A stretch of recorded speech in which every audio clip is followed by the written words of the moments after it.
This program features live coverage of an African safari and may include animal kills and carcasses. Viewer discretion is advised. As we watch the sun slowly roll its way up towards the horizon on this beautiful, crisp African morning, welcome to your live safari.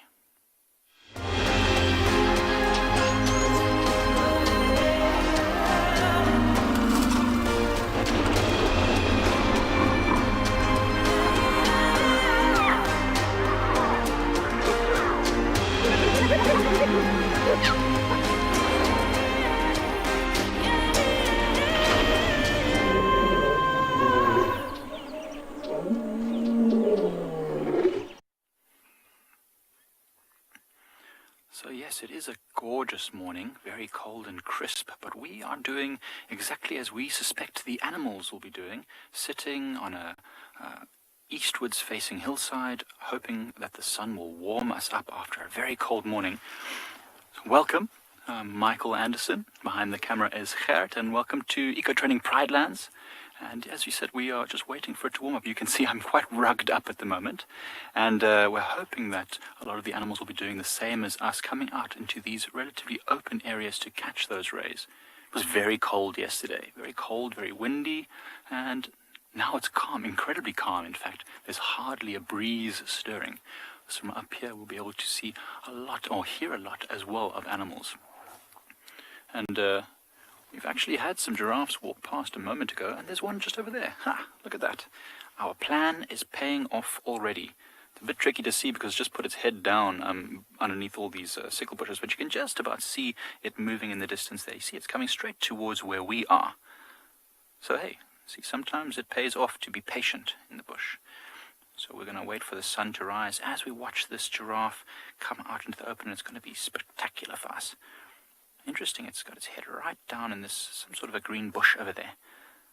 Maybe a sickle bush that's still got a few green leaves. All of these sparse grey sticks that you see here, none of them are dead. These are all live trees. They've just lost all their leaves in order to keep alive during the cold, dry winter. And the giraffe every now and again looking up towards that sunrise, desperately hoping that the warmth of the sun will come soon for us. Gorgeous. So whilst we watch this giraffe watching the sunrise, we'll send you over to some zebras at Ngala.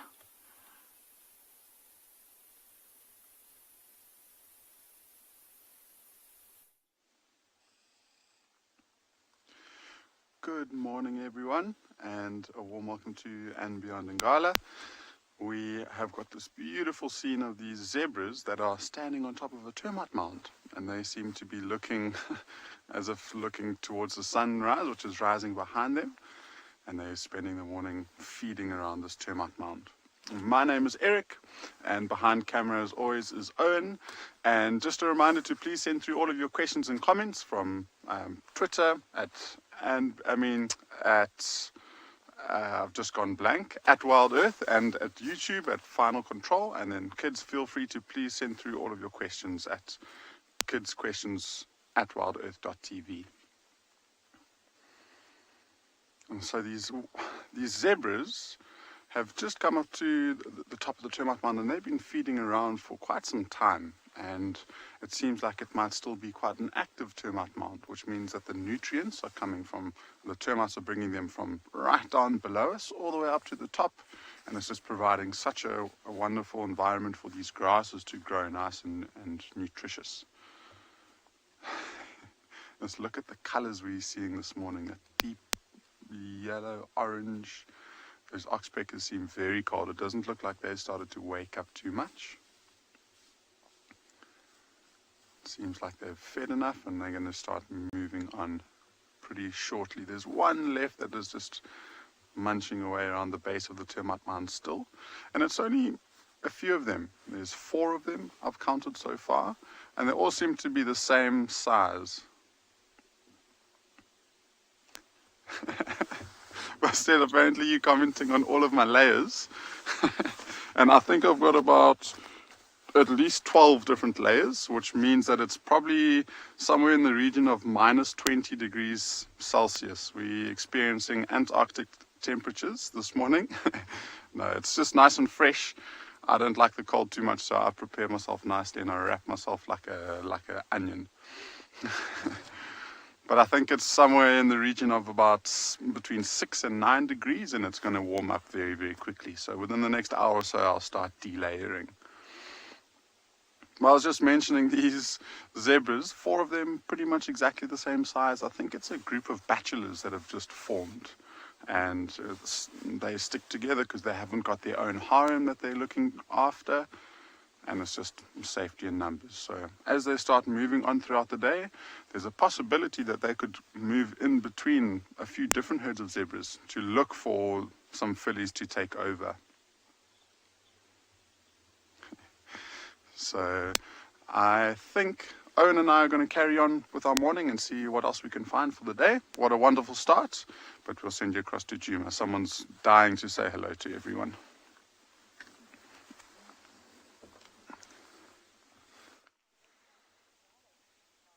Good morning and welcome everybody to Djuma Private Game Reserve in the Sabi Sands, where we found a relatively cold looking Impala.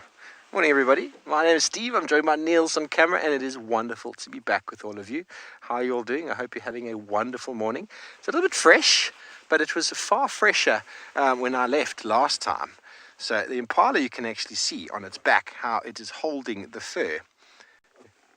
Its fur on its back is actually pushed up. It looks darker than it normally looks. And that is how they keep warm. It's not that cold, but it is fresher than it has been the last few days, Niels tells me. There we go. And you can see she's not concerned at all, is she? Nibbling away at a buffalo thorn. Now we started this morning by just coming out to bumble around, see what we can find, and picked up on a couple of wild dog tracks. So I'm just trying to see where they've gotten to. It looks like at least 3 on our western sort of side, so it's possible they've gone out. I'm just moving around a few roads here.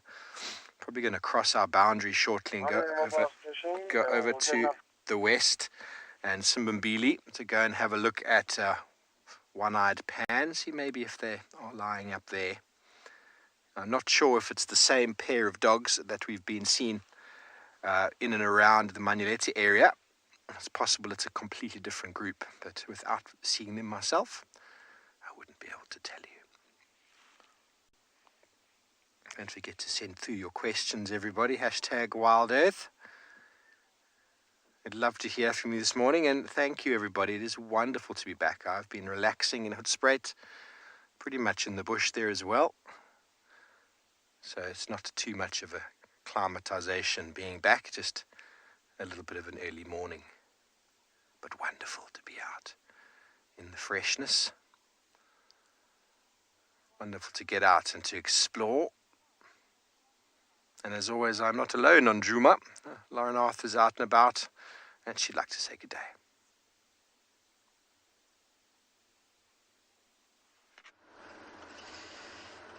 Good morning. Welcome to an extremely cold Djuma. Apparently it's 9 degrees Celsius, but I think it's possibly colder. My name is Lauren. I do have Davi on camera, and we are looking for Shidulu, who apparently was just on the dam cam, and the usual, as soon as we race around, we can't find her. We have our tracks going down, so I'm wondering if she's in this block.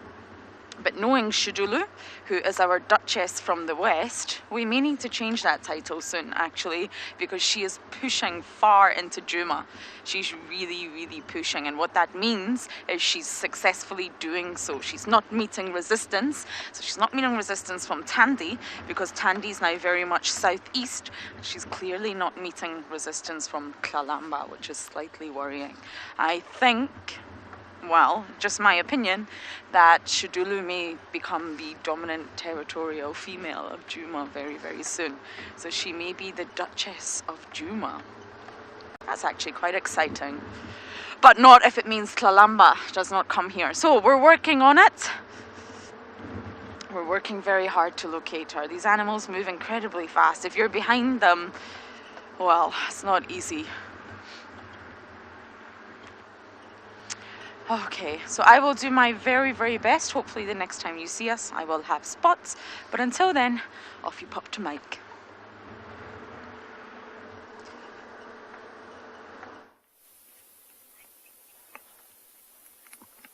So we are having a very beautiful morning, and look at that sun just rising on that horizon. Isn't that gorgeous? The giraffes are just to the left of us, also just appreciating this beautiful sunrise. But it's unbelievable how slowly the sun is rising. The reason we can actually see the sun without it blowing up or the camera picture is because there's a lot of dust haze on the horizon from all the wind that we had, which is blocking a lot of the sun's intensity. So it's a beautiful orange orb.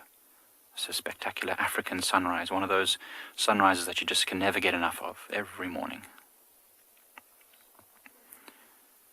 Amazing how far we can see that horizon in the distance. It's all bushveld, everything we can see.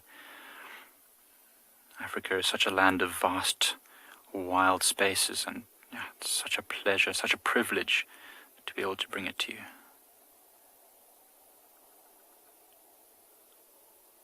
And as it's starting to rise higher, you can see it's starting to get brighter and brighter as it starts to emerge from that dust haze that's just settled on the land. It's only a few hundred meters high, maybe, the dust haze. And so as the sun gets higher out of it, it starts to get brighter and brighter, and the sun's heat will start to warm us all up. And the animals will get more active as well as they warm up. Right now, most of them are staying very, very still, I'm sure, as you've seen in some of the other feeds. And I'm sure that you'll start to see the animals getting more active as those first rays hit them after a very, very cold morning.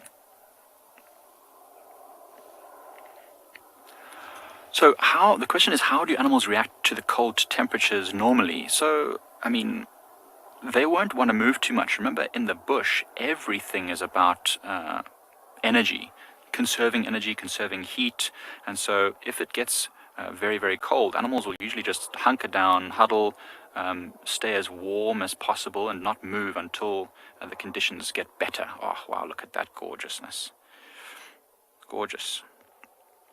So absolutely, animals won't want to be wasting a lot of energy to keep warm. Remember, most animals are what we call warm-blooded. That's just a very simple term for animals that generate their own heat, and so they need a lot of energy to stay warm. So they'll try and stay as still as possible. There's the giraffes that we had earlier. They've moved to the other side of this clearing, and they're busy feeding on some of these sparse, very thorny bushes. Of course, remember, some animals are not warm-blooded but cold-blooded, which is a very simple term for having to get warmth from the environment around them. And so when it's very, very cold like this, they won't be active at all. The giraffe is able to still be active even though it's very cold because it's eating, and that eating is constantly creating energy to keep its body warm. But animals like snakes, for example, they have to get the warmth from the environment. So they will be curled up right now, not moving at all, until the sun gets a bit higher and starts to warm up some of the rocks around here, and then snakes and reptiles will be going up onto those rocks to get warmer, and once they've reached a warm enough temperature, they'll get active. That's why we see a lot less activity of insects and reptiles, and because it's just not warm enough for them most of the time in winter. And the giraffes are heading off higher up the slope, further away, still feeding as they go, still enjoying the warmth. They often stand sideways onto the sun, so the maximum amount of their body is being hit by the sunlight and remaining nice and warm. Remember, saving energy on having to warm themselves up. You know, when we shiver, animals do as well. You often see their bodies just shivering a little bit, and that's our body's way of trying to warm ourselves up using mechanical heat, using movement, rather than energy from inside our body. So often when we shiver, we try and stop ourselves from shivering, but we shouldn't. That's our body's way of trying to warm us up.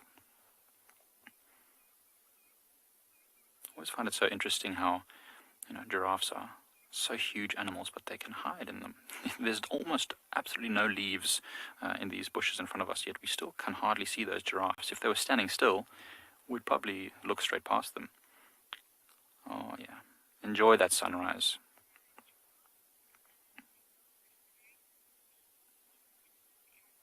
So, I don't know, Eric apparently has some giraffes also enjoying the sunrise. Let's see what they're up to.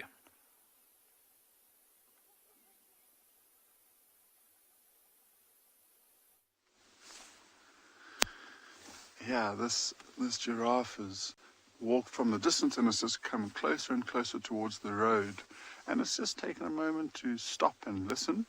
Within this area here, there's lots and lots of tall grass, and the grass is pretty much, I think he's hiding behind a bush for you, but the grass is roughly up towards its shins, so it's very tall. And I think he might have heard a rustling in the grass, and he's just spending some time listening and looking out to see what it might be before he continues. Whatever it was, he didn't consider a threat, and so he is now moving. And as he starts walking, we will get the view of the backdrop. which is going to be absolutely beautiful because we're looking straight onto the Drakensberg Mountains in the distance. He's just coming into, he's actually going to go have a closer look. And now, just before we went live, we actually saw a small flock of spurfowls. I think it was a Swainson spurfowl, and about 5 of them flew from the road away from us and landed into the bushes, and so I think that's exactly what he's checking out at the moment. There's lots of zebra slightly off to the right of us that he's just glanced over at, and so if those zebra aren't really showing any signs, then he seems, or he should seem, pretty relaxed. And so I think he's just checking out that voice, the noise, and then he'll carry on walking. And there's a zebra, and then there's those mountains that I mentioned in the background. And it's such a crisp, clear day today. We really got such a beautiful view of them.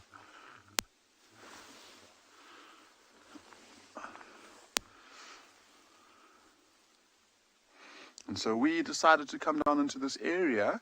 If you were watching the drive with Nikki yesterday, you would have seen a wonderful sighting of those lions, and it looked like they were very, very hungry, or at least trying to find something to eat. So that's why we decided to head in that direction to see if we can intercept where they might have moved off, see if they managed to make a kill, see if there's any changes towards the pride.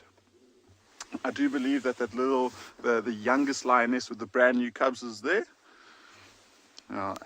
Andrew, I definitely agree with you. The colors are really, really spectacular at this time of morning, especially in the winter time. So I'd really love to see the newest additions to that pride of lions that we've seen.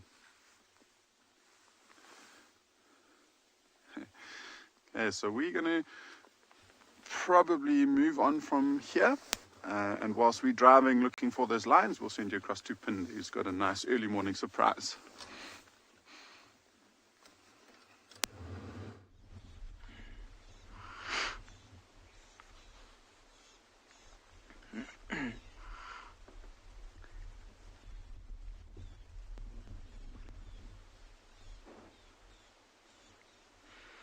Good morning, good morning, good morning. Welcome to andBeyond Phinda Private Game Reserve. My name is Clive, and behind the camera this morning we have Marcel. And we came out this morning because yesterday afternoon, when Dumi was out with you guys, he came straight out and found these cheetah. And so we came straight back to the area and managed to find them quite quickly again. Now, I'm sure you've spent a bit of time with these cheetah in the last few days, or I know you have. And it's the mother with her 2 little young cubs. As you can see, they're looking very, very skinny still. Especially that little cub that's just gotten up now and just stood up. And even the mother, you can see while she's lying down, her belly is very, very empty.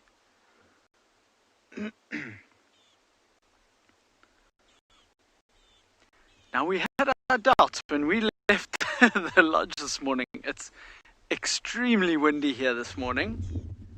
Oh, look at the big stretch. Yeah, it's extremely windy here this morning.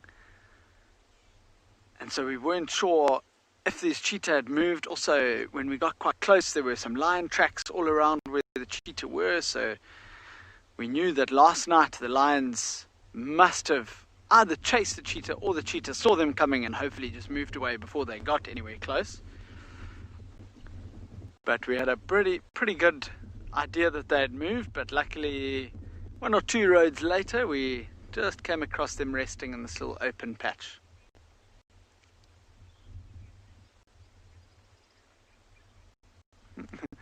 JT, so even though they've got all these little adaptations to help them hunt as the best they possibly can, it's still very, very tough for them. So it doesn't look like they've had anything yet.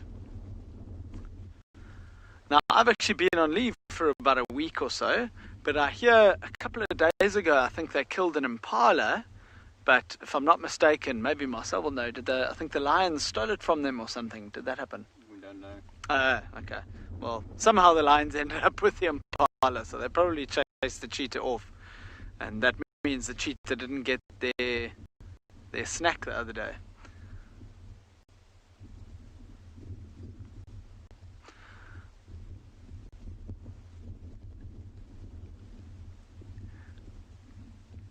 Rowan, they definitely are a few sleepy heads this morning, but it's very cold. We had that big cold front coming in yesterday, as I'm sure most of you know. So it's quite cold this morning and windy, so these cheetah are just curled up in a ball trying to keep a bit warm and trying to stay safe, which is probably why they've chosen this nice big open area here, because they can now see all around them. On a windy day like this, where their senses might not be as good, they're not going to be able to hear what's around them. You can see the mother's constantly looking around quite nervously, her ears pinned back. So she's trying, but it's hard to have all her senses about her and check that there's no danger coming. But that's why they're lying in a nice big open area, so they can see all around them and hopefully have a better chance of hearing.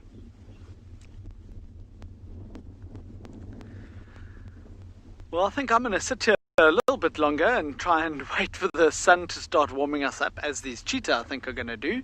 And while we do that, we'll let you carry on with your safari.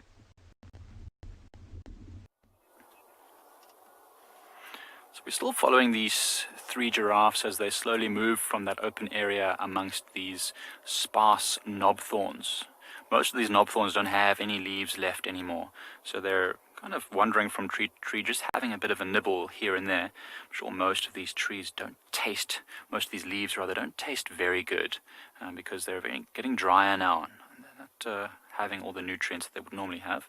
So that one giraffe has just stopped there. You see how it's stopped and staring forward?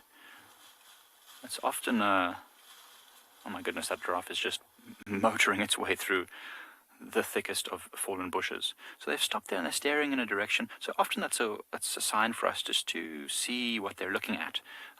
The others too are still feeding. There's been no communication of any sort to say that there's something super dangerous that it's seen.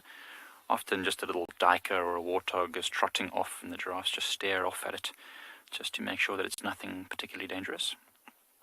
But even though giraffes are very big, they still have to be quite wary of any predators.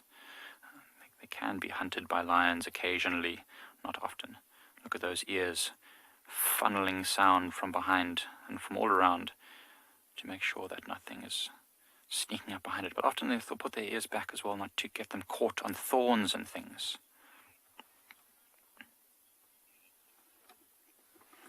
Emerson is asked if giraffes, or how much food giraffes eat, and if they can overeat. I'm sure a giraffe probably eats a lot of food, and I'm sure that they can not overeat, but they can eat themselves so that they're very full. Because remember, they are ruminants. Ruminants meaning that they have a 4-chambered stomach, meaning they've got 4 stomachs, and when they need to fill the first one up, and then over the day when it's very hot and they don't want to be out in the sun, they go into the shade and then they just regurgitate or bring up the food that they haven't chewed enough, and they chew it again and again and again. So they do fill themselves very, very full. I don't think they can overeat though. Not like a lot of our domestic animals, or fish. I think I know a lot of friends who have fish, and they always tell me when I'm staying over their houses, don't feed the fish, don't overfeed them, because they'll just keep eating until they pop, basically. It's not going to happen to a giraffe. It won't feed itself until it pops, maybe uncomfortably full. Not at this time of year, though. At this time of year, there's not a lot of green stuff, so they're just keeping themselves fed enough to survive, if that's a way to put it. And quite a lot, though. Quite a lot. No, they can drink about 40 to 80 litres of water a day, depending if they can find the water. They've got a huge capacity for water. I'm not sure about the food, though. It's a good one. I'll actually have to look that up, and if we find some more giraffes later on, I'll have the answer for you by that point. Does anyone else know how much giraffes eat? It's a fair amount, but they do say a little goes a long way because of its long neck. You get it? Anyway, that's my dad joke for the morning.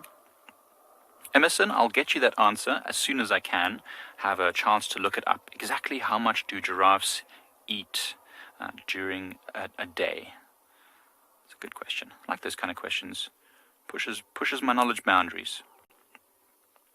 As you can see, the giraffes moving off there into the thickets where they can find any of the green bushes. I'm going to try and move us forward just a tad, just to see if we can get one more little look at them before they disappear. I'm glad you're enjoying the dad jokes. So Gert is actually a king, a master of dad jokes. He's been telling a few to me, and I'm just retelling them for you. I'm going to try and see how many I can get through in a day. So there's the giraffes again, just moving off to the left of us, looking back towards us. Also just enjoying the last of this beautiful golden rays. Oh, I've parked us exactly with a branch in its face. There you go. Gorgeous to watch them walking off there into the bushveld, happy as anything, enjoying this lovely morning. So what we're going to do now, whilst we leave these giraffes in search of greener pastures, so to speak, we're going to send you over to Phinda with some cheetah.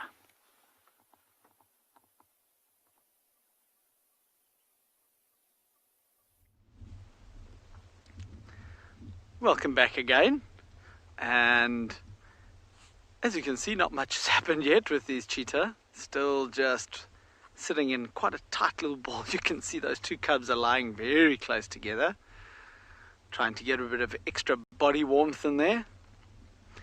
And the sun is just creeping over some of these trees, some of the clouds in the far distant east there. But I just want to show you the color in these clouds moving over. You can probably also see how quickly the clouds are moving, and there's quite a wind blowing in from our southern side, which is bringing this cold front and bringing these clouds. There's snow over a lot of South Africa at the moment.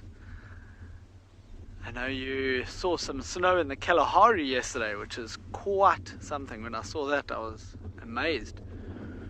Didn't even know that could happen. I think that's the best part about this, is being able to see all the different reserves and the different diversity around this beautiful country we live in.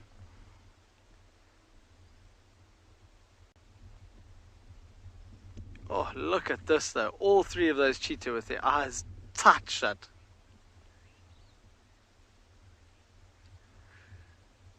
Rosemary, I'm glad you like the colors in that sky. It really is quite something. Really pretty colors. Unfortunately for us on the ground here, that wind has got a little icy bite to it. Safari lover, these cheetah, as I say, they're very, very hungry now. You can see those very skinny bellies and the empty bellies. But if they have to, they could go even more than a week without eating. Probably even 2 weeks if they really, really had to. At a wild guess, it looks like these cheetah haven't eaten for about five or so days. That's a bit of a guess off the top of my head. I'm just judging by how skinny they are. And if they had to, they can go quite a bit longer without eating. But obviously, this is starting to get to a time when they need to find something. They wouldn't often go more than a week or so without eating. But I've seen it before, where you find a cheetah and it's very skinny and very hungry, and you follow it for the morning game drive. You go back that afternoon and you follow it for the afternoon game drive, and 2 or 3 days later you see it again and it's still very skinny. So yeah, it's really not easy for them. You think, oh, cheetah, when it's hungry, it'll just go and catch something. Easy for them. You can see the sun is just hitting the grass right in front of them, between us and the cheetah. And it'll probably still be another 10 or 15 minutes for it to get above the tree that's casting the shadow over the cheetah. So I wonder if they won't get up and move into the sun, or they'll just be patient and wait it out and wait for the sun to hit them.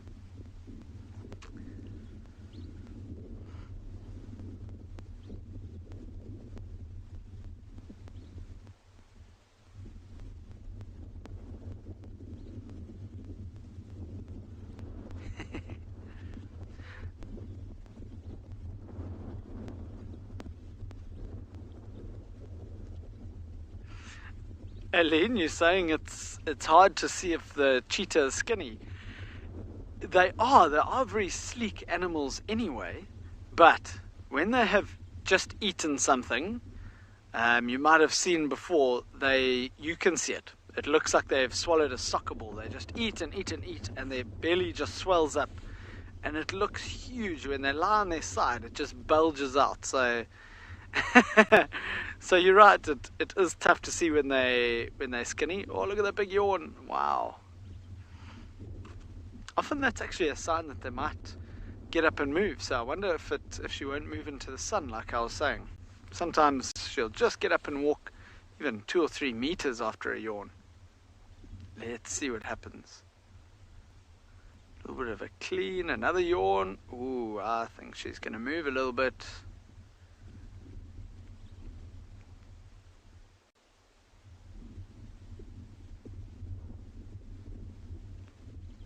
Although I don't think the cubs want to go anywhere just yet. Although they've probably got growling, hungry bellies, so maybe she does. Maybe they do want the mom to get up and hunt. Oh yeah, this cheetah's in a proper little Sunday mood here. Nice and relaxing. I hope a lot of you are still relaxing in bed as well, watching us. Oh, and another yawn. Did you see the size of her little canine teeth there? And in comparison to, I'm sure, again, on these safaris, you've seen leopard or lion yawning. And the size of a leopard or a lion's canines is much, much bigger than a cheetah. I mean, a cheetah's is probably a quarter of the size of a lion's, if not even less. And that's all part, again, they don't need the strength of a lion or a leopard. They want that lightest weight as possible to be able to run as fast as possible and have that little edge over the Impala or Ngala.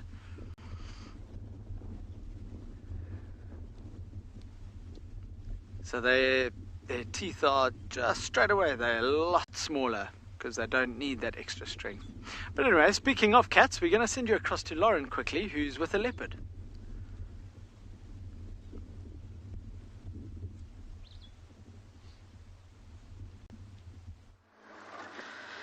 Hi, we can hear hyenas vocalizing. So I'm going to just go up to this termite mound and I'm going to switch off and listen.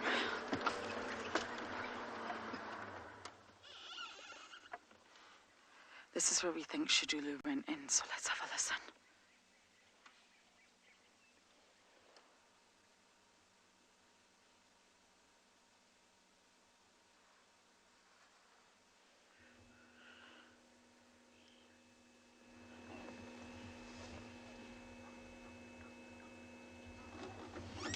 Okay, we think it's possibly coming from round this way. But what you've got to factor in, and sometimes people forget, is the cold air makes sound travel much further and sort of clearer, if you like, and therefore you can think that sounds are closer than they actually are. They're definitely coming from this block. Just gonna go around here and then turn off again.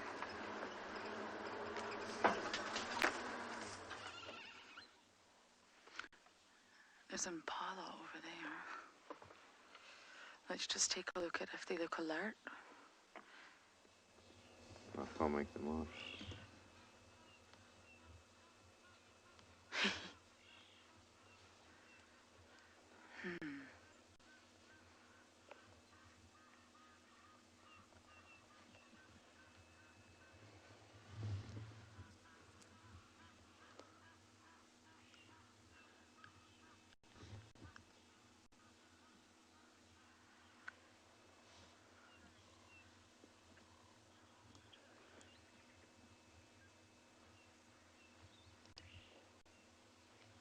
Brian, yes, Impalas do tell us a story. We're just trying to listen. The minute we hear that sound again, we can follow the direction. It's giggling.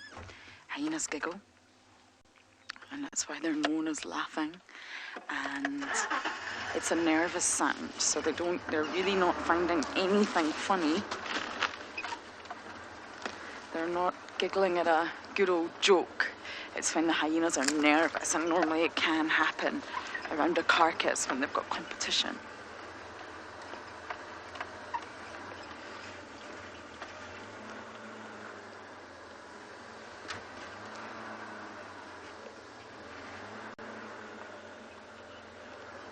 Okay, I'm gonna focus on this task in hand and try and find whatever's making the noise. I'm gonna send you guys back across to Mike.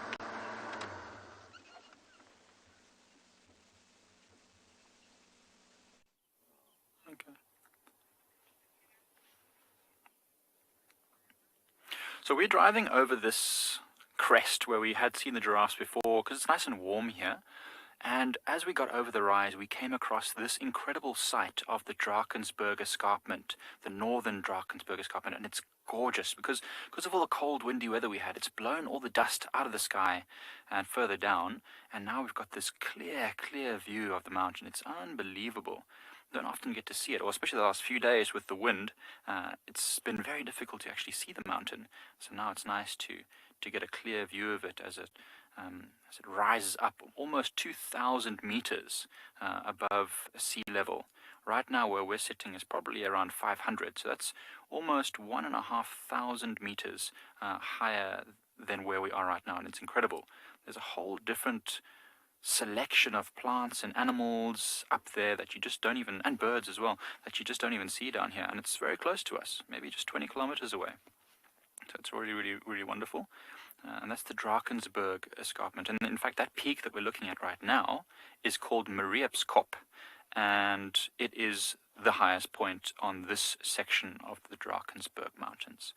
And the Drakensberg extends its way all the way south into the south and eastern part of South Africa. So it's a huge mountain range. In fact, the biggest mountain range in South Africa. Oh, there's some beautiful hornbills flying across there as well.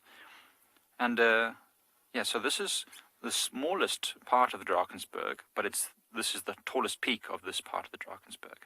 So it's absolutely spectacular. So if you ever come to visit us over here, it's definitely worth heading up to the mountain as well. The beautiful views. And in fact, you can see one of the amazing viewpoints, one of the sort of famous points, which is called the Three Rondavels. So just to the right of the screen there, you can see that pointed little peak. That's one of the Rondavels. Melody, it is a beautiful scene. It's absolutely incredible. I don't know if you've ever seen it before in real life. I mean, the camera is doing an amazing job at doing it justice, but it's just so much more spectacular if you actually get to climb up there and look down upon the beautiful Lowveld. It's amazing. So that pointed peak there is called one of the Rondavels, and there's 3 of those kind of pointed peaks. And what's interesting is that, you know, traditional Southern African homes built, you know, before we had modern materials would have been thatched roofs, which looked like that, rounded little huts with a little pointed apex. So that's why it's quite one of the famous viewpoints. And yeah, so we saw some trumpeter hornbills the other day, and there along the mountain there's rivers, and that's where the hornbills would have come from. They're just visiting us here. Speaking of hornbills, we're going to send you over to a chilly one with Steve.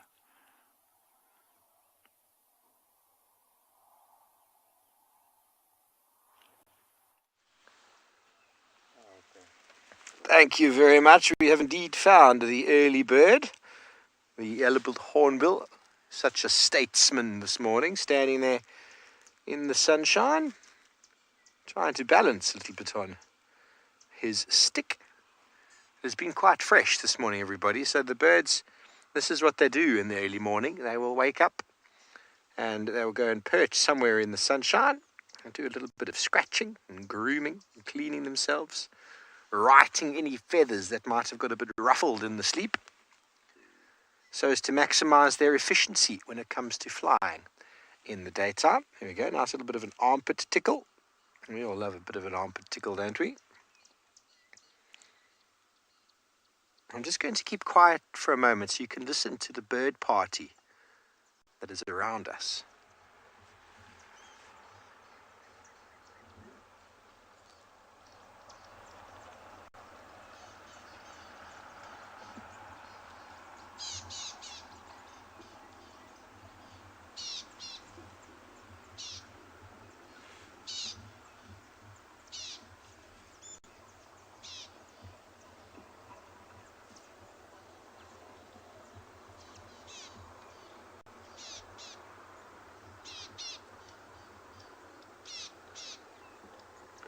Green tutus. rattling cisticula, blue waxbill. There were some arrowmark babblers as well a moment ago.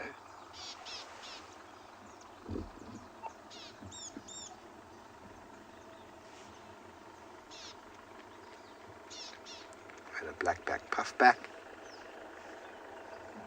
A brew as well. Birds were really all around us.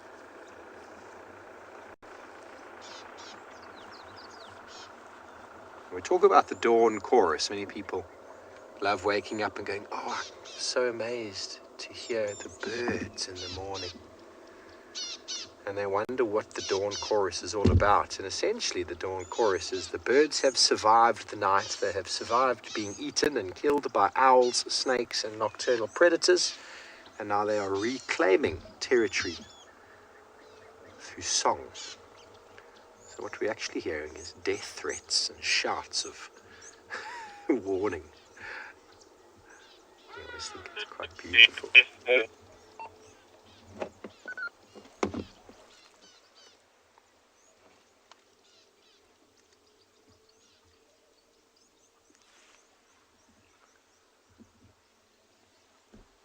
Wonderful to just sit and enjoy a bit of birding in the morning.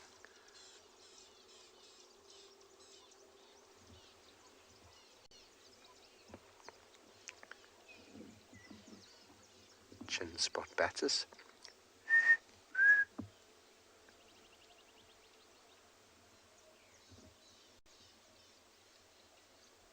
can hear a brown crowned chagra as well.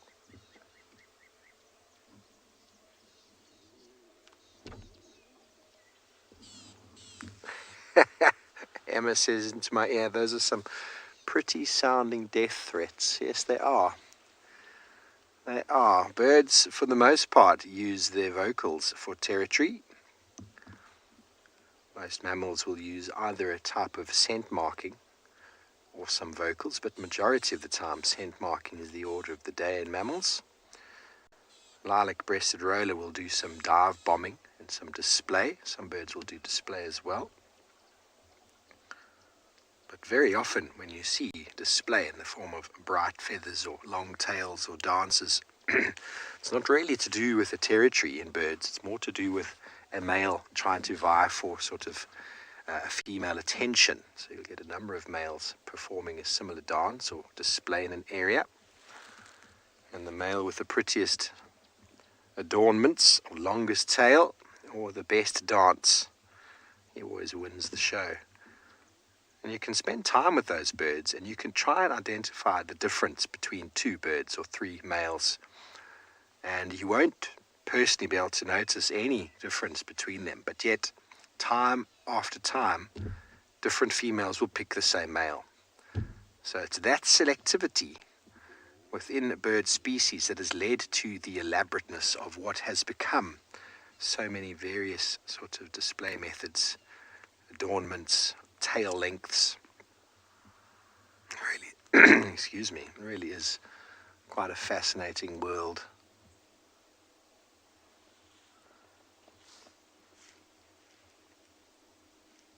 Well, very good. We're going to carry on down the road here. We're just on Simbambili. We have got Simbambili watering hole to have a quick little look at. See if there's any sign of anything hanging around. Watering holes are the order of the day out here. That's where the animals are going to be hanging out. Okay, well, very good. I think it is time for Tswalu to be out and about. I'm sure it is pretty cold over that side, so let's go and say good morning.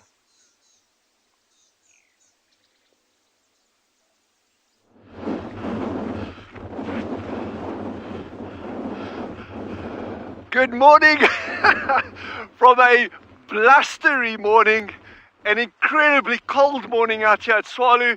Look at the sand. Look how this wind is absolutely pumping this morning. It is very, very cold.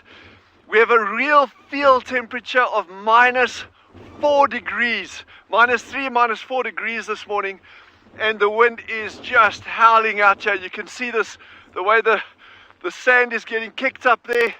And we're going to go out to the Meerkats.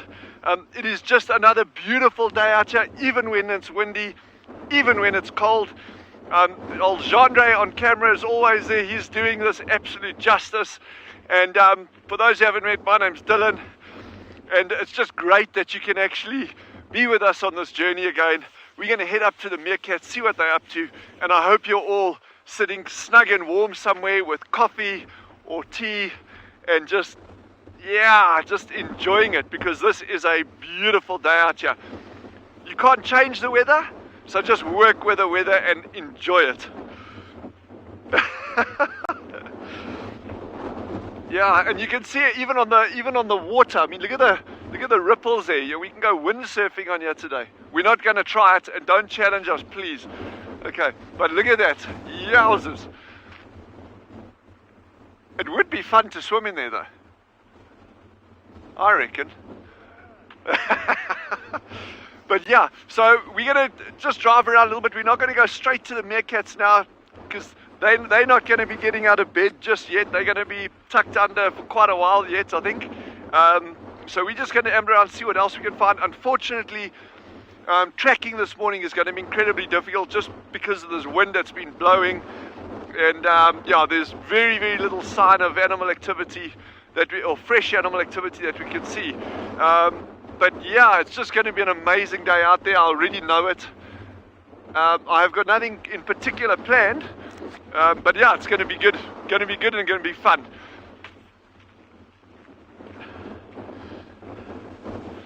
Yeah, there's nothing out here.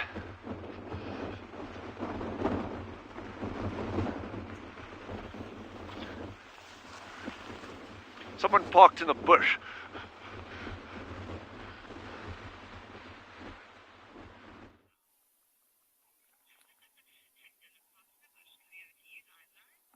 We've got an African hawk eagle here, which is sitting perched so perfectly on this dead branch, looking in the grass for anything that's scuttling around. But it's actually more likely just catching the warmth, to be honest. That's what it's interested in catching right now. But it is looking around. See that? Every now and again, just looking around for anything moving about. It was actually quite close to the road, and it's just coursing its way through the grass. You know, every now and again, it just flies to the next tree, to the next tree. Wonderful. These are often in pairs. I don't know if you've all seen an African hawk eagle before. They're not rare birds, but we don't get to see them too often. And they're in a pair more often than not. Oh, it looks like it's gonna fly off. There it goes. Of course.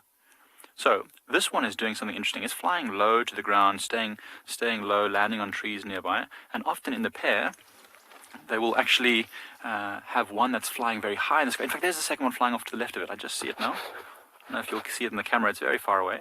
But often there'll be one that flies high, and then one that's low.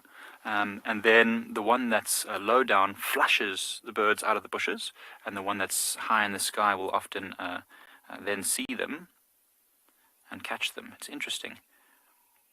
They work as a team. So there's, you can see both of them. Gerard, very well done. I didn't even see where they had been. So yeah, so they're both, they're male and female most likely. The larger one will be the female. So it looks like the one on the left might be slightly larger. That might be the female. And yes, whichever one stays low flushes the birds out, and then the one that's higher up catches them, and they feed together. Or sometimes the opposite. I've even heard of African hawk eagles sometimes landing on the ground and walking into a thicket to flush things out. How crazy is that? Literally getting on the ground and walking with its feet, not flying, just walking along into the bush, scaring out whatever's hiding in the bush, and the other one catches it. It's mad to think that they have such good cooperation. It's quite unusual to have birds hunting together like that.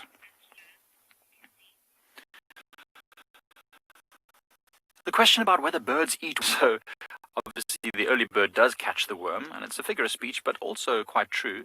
These particular birds, the African hawk eagles, would not be eating worms. They don't have the tools to eat worms. But other birds like Hardidar ibis or African hoopoes, which have a long, straight, thin bill, used for probing. They'll poke their bill into the soft earth around dams and rivers, and they'll be able to feel little worms and catch them and snap them up.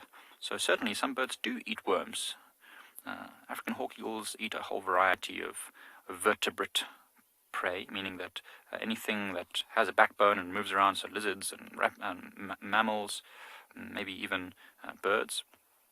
So it's a very apt and incredible hunter. Oh, this one's about to take off, I think. It was just jettisoning some excess weight. If you saw it there, just defecated, and often they do that just before they take off, so that they're as light as a feather. No pun intended there. And once they do so, they'll fly, and yes, one of them's headed off ahead, so it's probably flushing out whatever is around, and this one is waiting. If something would expose itself to escape from the first one, the second one. I've never actually seen a hawk eagle catch anything like that, but it would be amazing to witness a full hunt. Oh, and there they go. So they've flown off a bit too far for us to follow them. So we're going to enjoy these early birds, not catching worms, and see what else we can find.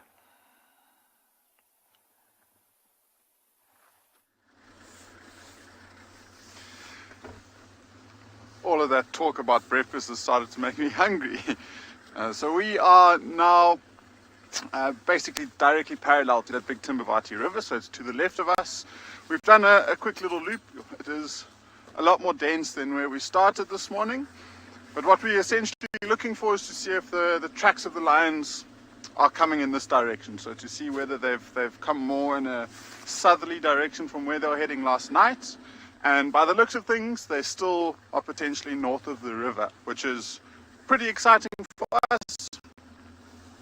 It sounds like if anything, they might have been heading down towards one of the larger waterholes that we have in that side of the reserve. So one of the tracking teams, Barney and the crew, are out, and they've just found some tracks heading almost straight, so parallel to the opposite way that we're going. And so we're going to slowly start making our way into that area. I don't want to rush there in case we see something else. I mean, is the potential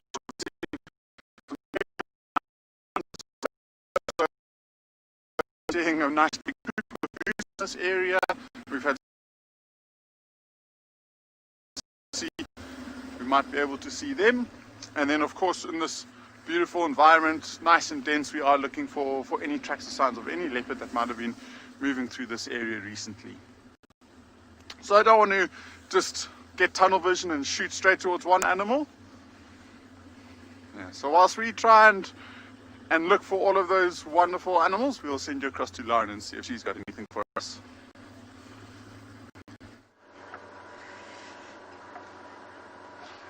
I don't have any animals, but I'm trying. I'm trying very hard today. Today is my last day for a while, and I want to see spots. Either spotted hyenas or leopards.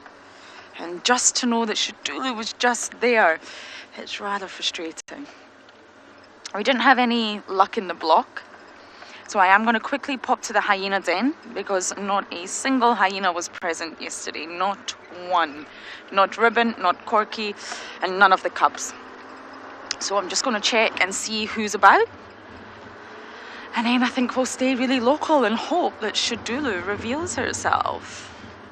She's coming far more east from her original territory than she ever has.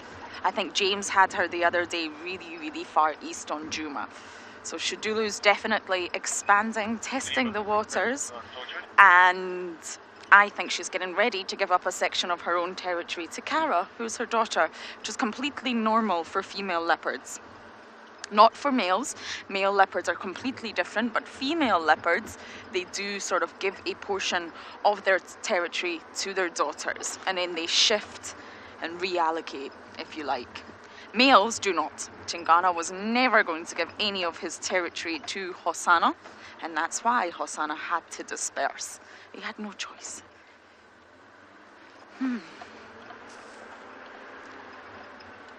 So female leopards' territories will always border one another.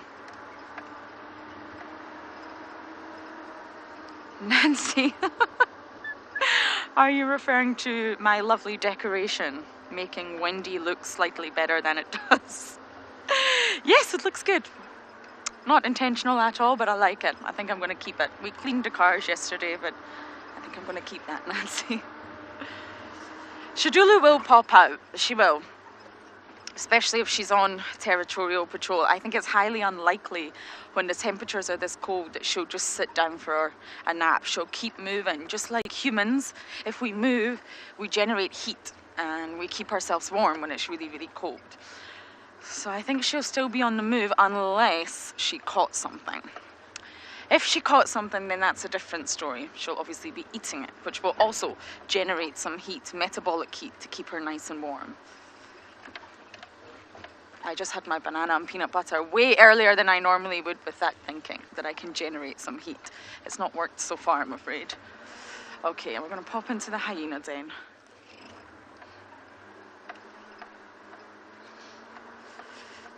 My hands are slowly starting to warm up. I would really like to see all the little cubbies today, so fingers crossed. People are at the drain.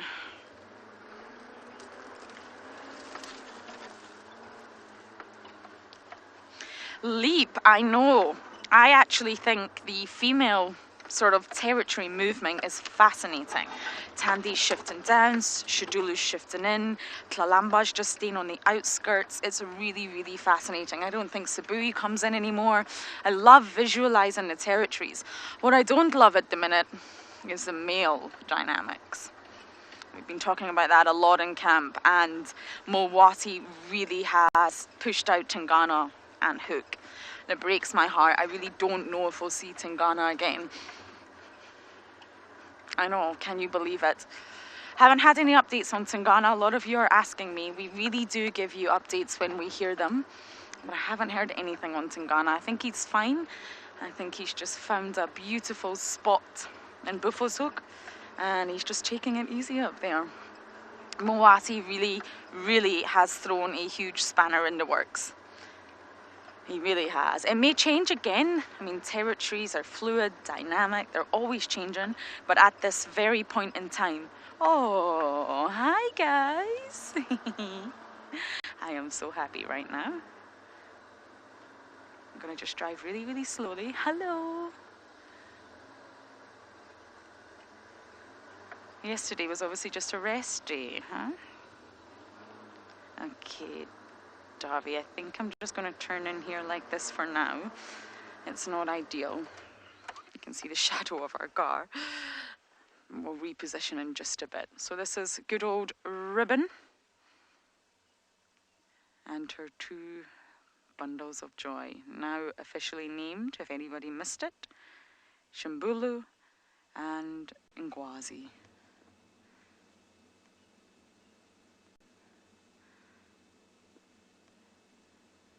I can imagine being snuggled up.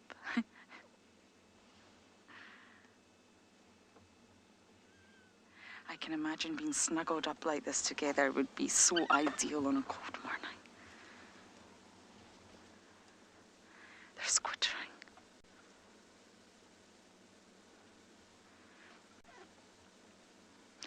Now, the one on the right, as you're looking, the slightly darker one, that's Shambulu. Yes, that means to have heart. This darker one got a darker face as well. That's Shambulu. And the one on the left, who you can't really see right now, is slimmer, taller, marginally, and much paler and lighter in the face. That's Ngwazi, which means adventurous. And I think Ngwazi is the more dominant one at this stage. I could be wrong, but just watching their interactions, I feel like Ngwazi is the more dominant one.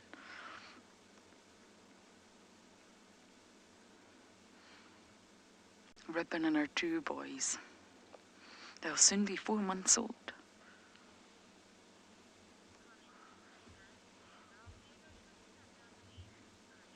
Good, sir, you're saying there's our favourite hyena family.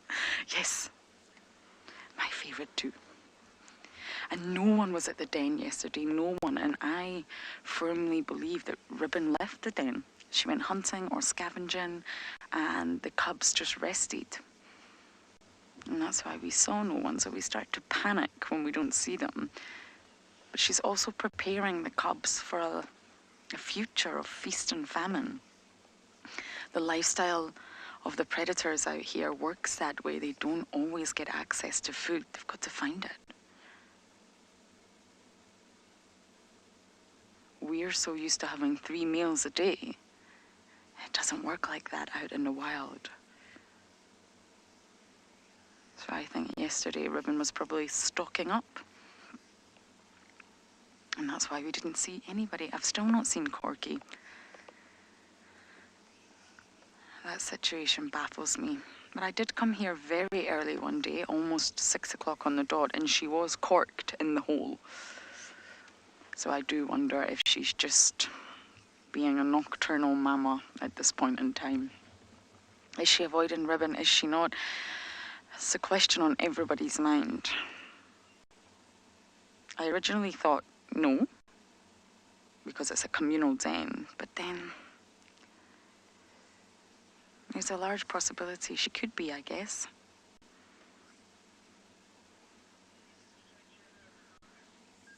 And maybe she's not directly avoiding her. Maybe it's just she just allows Ribbon to be there during the day, and she comes in at night time, so there's a constant security guard, there's a constant babysitter. Of course, they won't think of it like that, but maybe that's the sort of natural progression of how they operate around the den. There's only 2 mothers.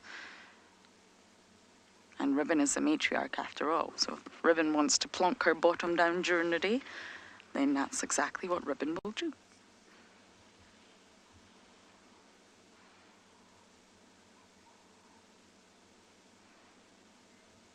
The best Hyena family ever.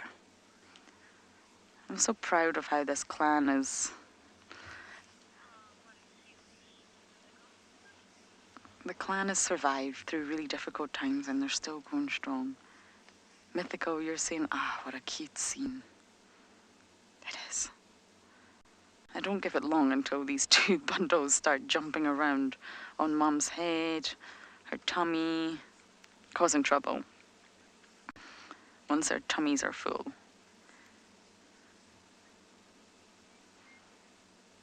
And Ribbon's not had the sort of best luck with cubs. She has lost a few, I'm afraid. And it's just so lovely to see that this pair has made it to almost 4 months old, and they're going strong. And it seems like Corky only had 1. Did 1 die? Or did she just give birth to 1? I really don't know, and I guess we'll never know.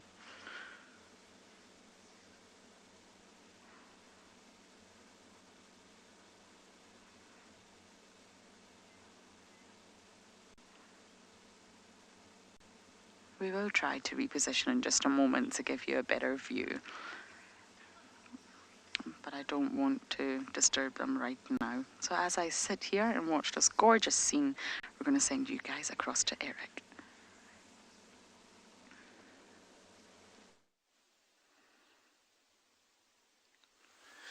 We've also got quite a gorgeous scene here. These impalas are starting to get more and more active, and so we've seen a couple of them grooming one another. We've seen a couple of them with a little bounce in their step this morning. They all seem to be just feasting before what looks like a pretty hot day is going to start.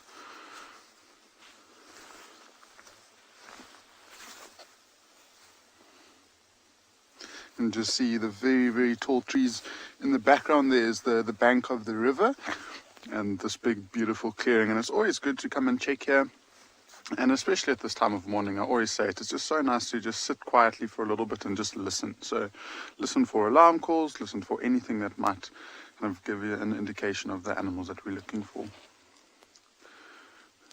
I'm sure these impalas, after feeding, are going to find a place to drink, and when they drink, they'll have to walk quite far before coming out into another open area like this in the evening time.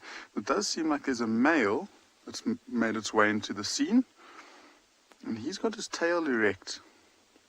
You can see that white that's puffing out there, and that's usually the typical sign of him being in the rut, which is very, very late in the season. And we're seeing this behavior less and less frequently at this time of year. But you still see he's got his head down. It looks like he's trying to herd that female. And there might be one or two females that weren't able to fall pregnant, but the majority of them hopefully will be pregnant at this time of year. So this male is probably just trying to live out the last days of his glory, I guess.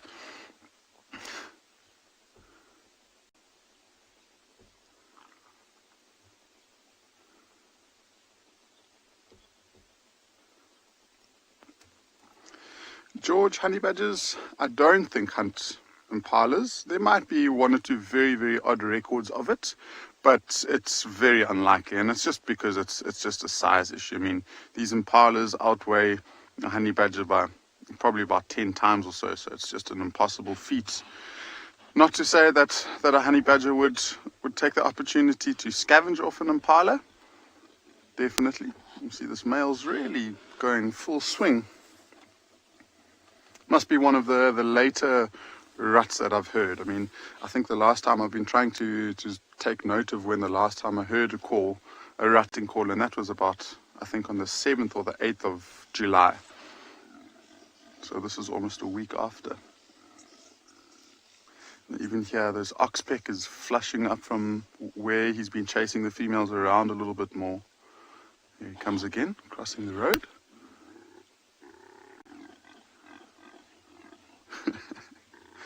It is such an unusual sound.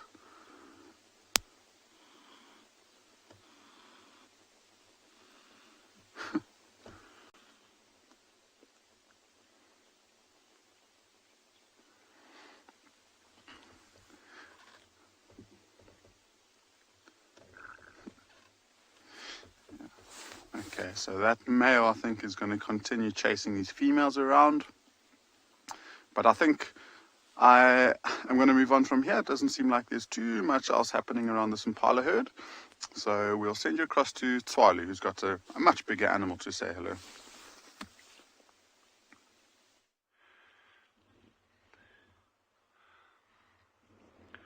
Yeah, so apparently we're playing catch up this morning so, with these giraffe at sunrise, but it is always a beautiful, beautiful sighting. And apparently one of the questions earlier, just on a slightly different topic, was about honey badgers and impala. Would honey badgers catch impala? Honey badgers would 100% go for impala lambs. So newborn lambs that are hidden, honey badger gets one of them, they will take them. There's no question about that. And it has been well recorded them catching small lambs of various species. Adult impala, totally different story. I'd be impressed if a honey badger managed to get anywhere close to an adult impala. But what a setting this is this morning, eh? And that's the thing, you can't change the weather, so let's just enjoy it, eh? Wind is still blowing, but it's kind of blowing in gusts now, so I'm hoping it'll settle a little bit later in the day. This is quite a dramatic landscape to see giraffe. Totally different to what you'd normally be seeing them in.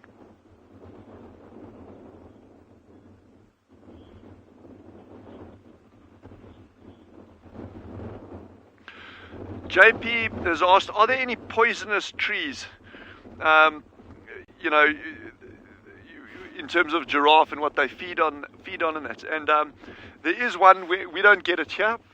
It's where our colleagues working, they've actually got numbers of them down there. It's a tree called a tamboti, and it's actually a remarkable tree in many different regards. But that tree is very, very toxic, the leaves, but a number of species do browse on it, including giraffe. I've seen giraffe feeding on that species as well. Not in large quantities, but they do. And also things like black rhino and porcupines and all the bark and that. So, one of the survival things is, a lot of people say, watch what some animals do, like things like monkeys and baboons. If they can eat it, you can eat it. I wouldn't even try that at all. That's maybe in a very, very broad sense, but often animals have a much higher tolerance, or their gut fauna is specifically adapted for helping break down toxins, and so that's very different to ours. So yeah, I wouldn't recommend eating things just because an animal can eat it.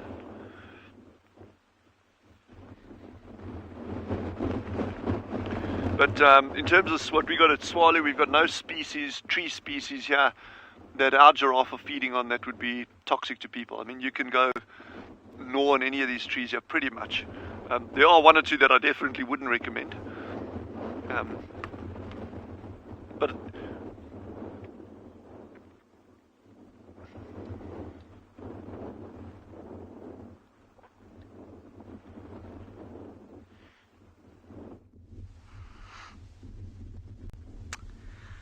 Alright, so we've been following these cheetah for the last half an hour or so. They've started moving, and you can see the two youngsters are lying down in the grass now, and the mother's just off a bit further from them. Now, for those of you who are just joining us, these cheetah have been, we've been following them the whole drive so far, and when we first found them, they were very, very skinny. You can't really see it now too well, but they're very, very skinny and very hungry, so they are off on the hunt now. The mother is moving ahead of the youngsters, obviously with the youngsters trailing behind and watching her every move and learning.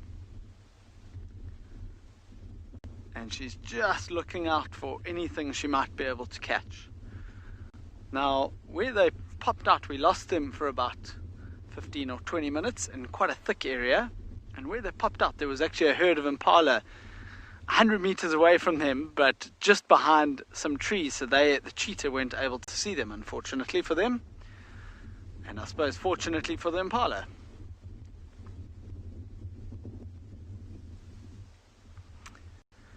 Now these cubs are at an age, they're probably in the region of 7 months now, I think, 7 or 8 months.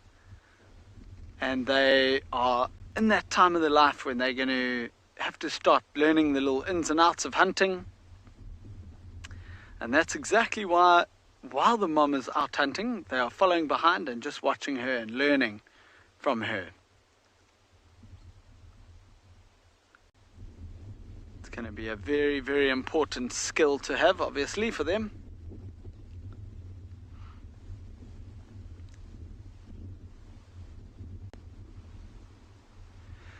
Sir 50, they've actually been, for the last 15 or 20 minutes or so, they've been walking into the wind, which does make sense because then their smell's not going to be carried down the wind onto the whatever it is they're wanting to hunt. With them walking into the wind, they are obviously going to keep whatever's in front of them. They won't be able to smell the cheetah coming, which makes sense, but the cheetah won't also use that smell to hunt. So they won't smell an impala and say, oh, okay, there's an impala there, let's go.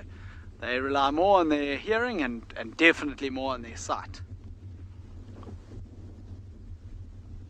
You can see how nervous they are in the wind though, like especially these youngsters, they constantly looking around. Hunter, yeah, they will definitely take any opportunity if it's there.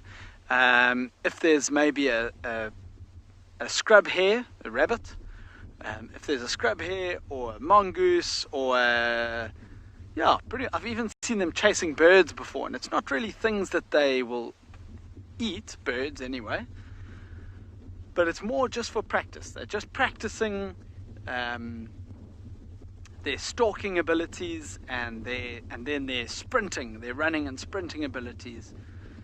But for them to actually catch something, it's very, very rare. But what will happen in the next couple of months is that the mother will catch something and just injure it enough so that it can't get away, and then she will leave it to the cubs, which sounds really cruel if you want to put it that way, but it's so important for the cubs to learn.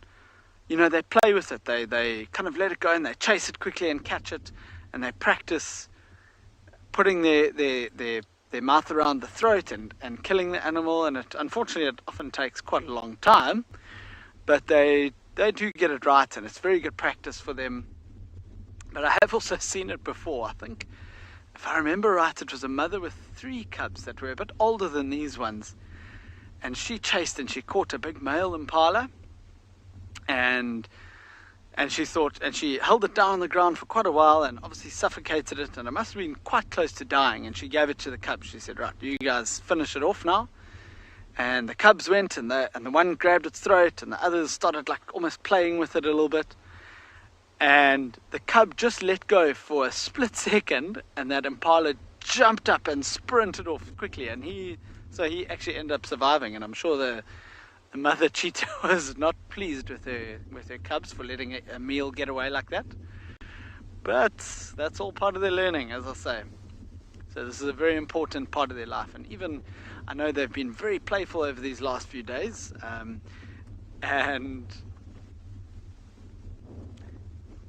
Yeah, I know you've seen them playing a lot as well. And that's also all part of their learning, and them chasing each other.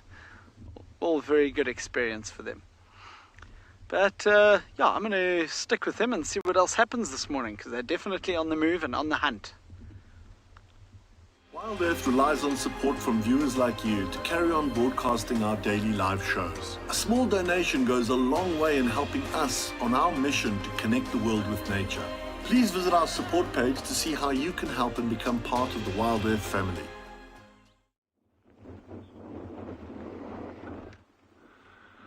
Old Gendre has been absolutely drooling all over his camera about these giraffe shots with this backlight.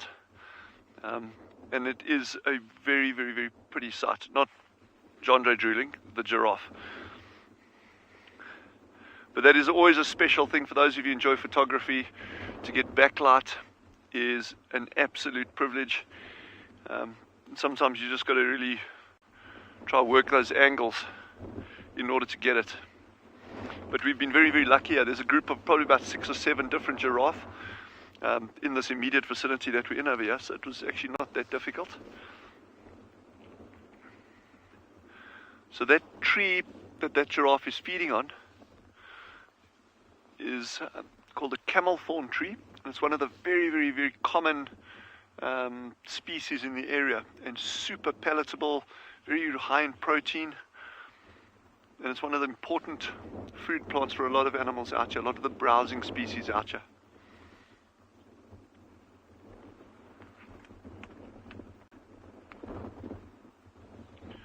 In fact, I think I'd have to check it up, but I recall the original name, the species name, was giraffe, referring to the giraffe feeding on it.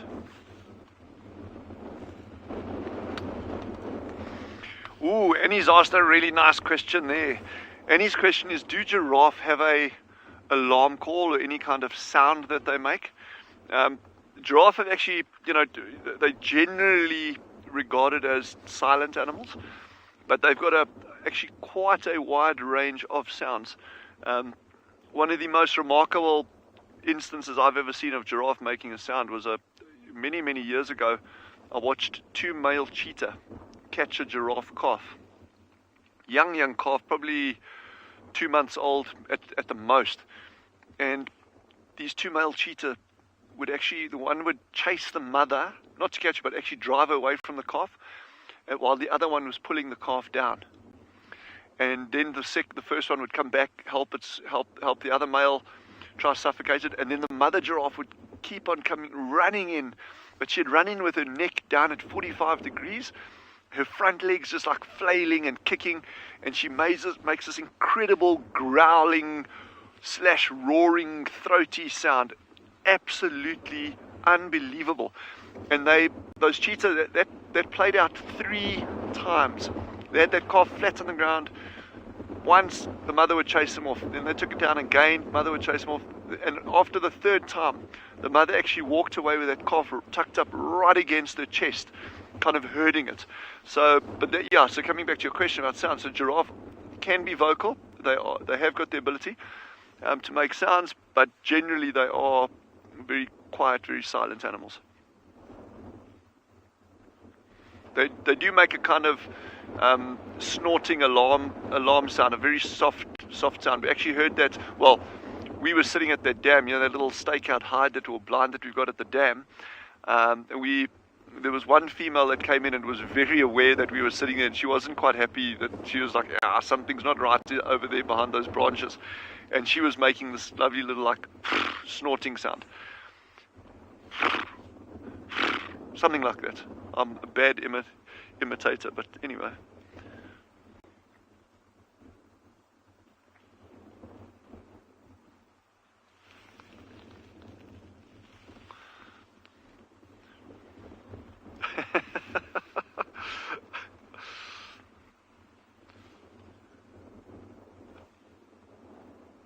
But what a morning. So we're just taking our time getting down to the Meerkats. They're about 10 minutes away from where we are now. But our Meerkat habituator, Veronique, she has gone down there already. She'll keep us updated. But when we finish with this giraffe, we'll amble down that way. It's just with this wind and this temperature, I don't think there's going to be any huge rush. Although my luck will be, we get there and those pups all dancing around on the sand. But I suspect not. Hey, what a morning, eh? Yes. I hope you're all still nice and warm wherever you are in the world. Tucked up in bed with your fleeces on. Nice hot cup of coffee maybe. Or wherever you may be. Just, it's great having you along. Lulu says, what a picture. And it really, really, really is. This is Africa. Yes, I love it. I absolutely love it. I always say one day I should work here. One day when I'm big. So if you all just lean forward, if you just touch the center of your screen, whatever you're watching, your iPad, your TV, just touch the center of your screen and see what happens.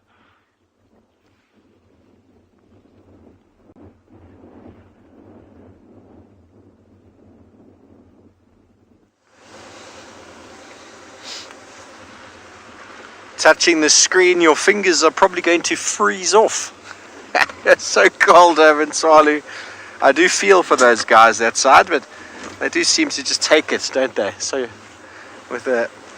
just take it on the chin. I don't know if I could deal with a -4 degrees. Woo! I've done that when I've gone snowboarding, but then you're wearing layers and layers and layers. Okay, so everybody, we are officially back on Djuma. We did a little exploration of Simbambili, which was quite nice, but it was pretty quiet. It's pretty quiet. Some nice birds. We're coming back on, just going to ascertain what's been happening. Haven't been here for 3 weeks, so much going on, so it's nice to re-establish and sort of drive the roads, see what tracks there are. A whole lot of wildebeest through this area. We're just coming onto the open area of quarantine. This is the nice open area over here. I know the sun's a bit bright, but beautiful plains here. Often a very nice home for our wildebeest and zebras. They're normally always in Impala. This sort of access road that I'm checking now is always a good place to check, because we are going to be coming around towards the dam. And Shidulu was seen this morning. So where she's moved to, where the animals are hanging out, thanks Niels, where the animals are hanging out is difficult to say. There's no animals on quarantine on this side. And often when you find that, if there's no animals in this area, if they're on that side or that side, it means that something has been pushing them, or at least causing them a bit of distress in the evening. It's very common for a cat to go and have a drink and then go back to a kill, or maybe they were just walking.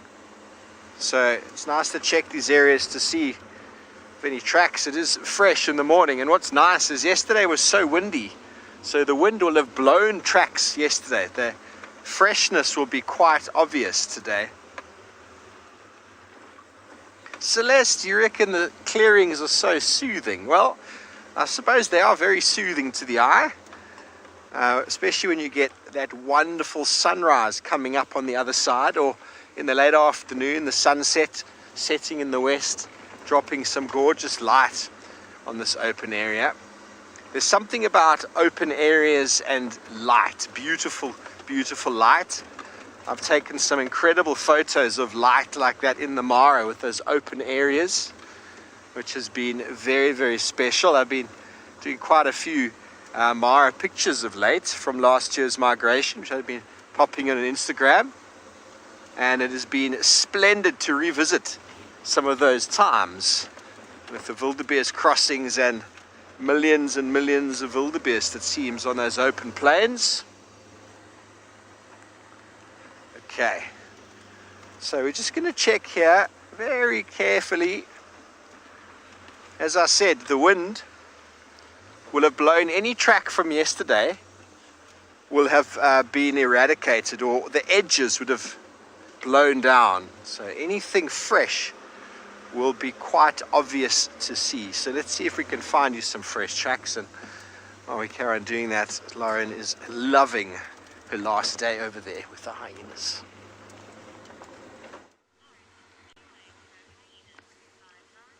I am indeed, Steve. It's good to have him back. Now we've repositioned, so we've got a bit of a better view. We could hear a leopard sawing. That's actually why Ribbon popped her head up earlier.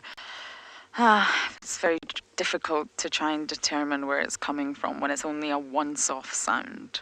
So we took a bumble, we're back, but there's another vehicle waiting to come in to see the hyenas. So we'll probably stay with them here as long as we can, and then we may have to pull out again. It's now a one-vehicle sighting because of that tiny little one that belongs to Corky inside.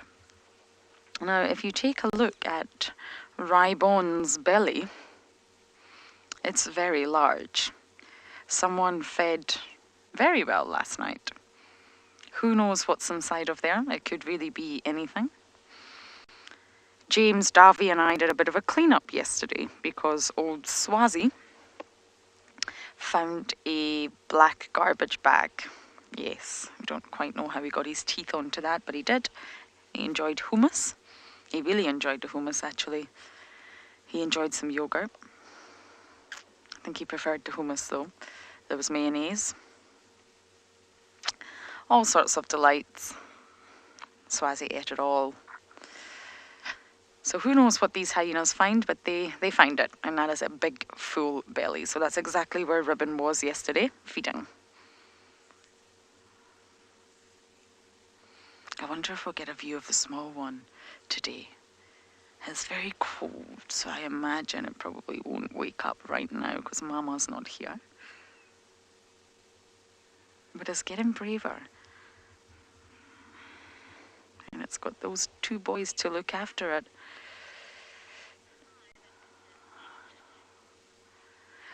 Okay, we're going to sit tight here, but I believe Clive's cheetahs have caught something.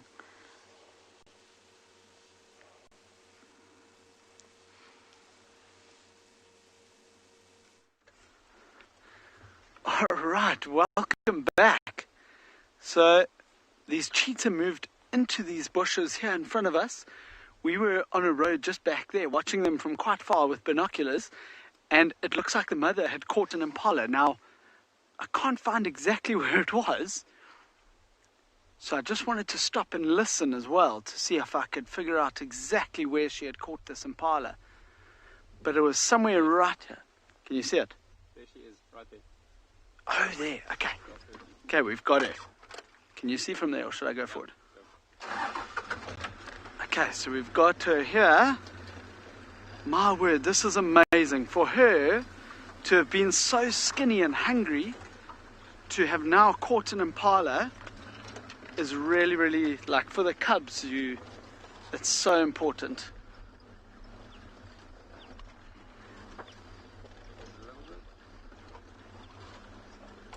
All right, we'll show you now. It sounds like everyone is sharing the same excitement as us, and I'm sure the cheetah as well. Okay, so we're going to zoom in there, and you'll be able to see her. It looks like she's still actually holding the impala by the throat. But this is so important for these hungry cubs and for her, for the hungry mother too.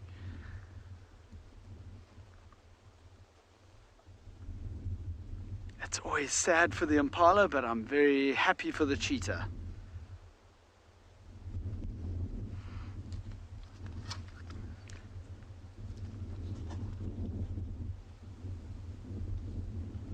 So I don't think the cubs know exactly what's going on.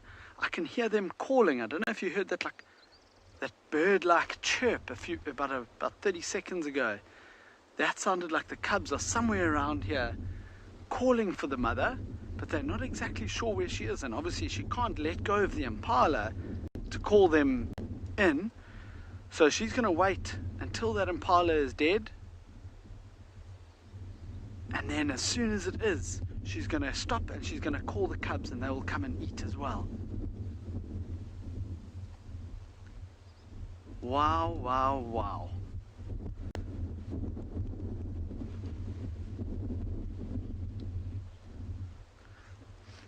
Kimberly, she has done well. Yes, she's being a very good mother. Okay, there. So the impala is dead. And now she's looking around. Look at that.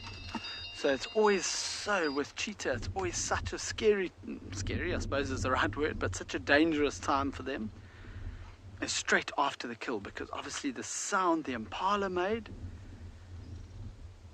is going to attract attention of unwanted predators like hyenas or even leopard or lion. So she's just making 100% sure that she's safe around here before she calls the cubs and before she starts eating.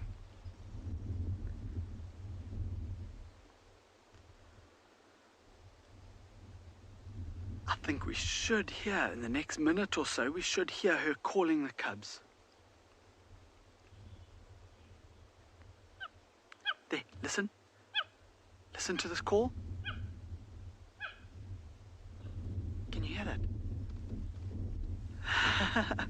Vervet, you're asking how many times a cheetah will kill in a week? They would try every maybe third or fourth day. But they might not be successful very often. Like these ones, geez, just judging by how thin those bellies are, I think they haven't eaten for a little while. She's still calling the cubs. I hope they're not too far away. Okay, I can hear one of them replying. Come on, little cubs. They're going to be so excited when they get back here. I think they knew what was going on because I saw all of them running and they didn't really know what was going on, but the mother was obviously the one that caught it. Oh, okay, there's one of the cubs. I've just seen one of the cubs come out. Oh, both of them. Okay, so all of them are here now. Oh, lovely. I don't think they know where the impala is yet, but they're just a few meters off to the left, so not far away. I'm sure the mother will take them there now. Oh, this is so incredible.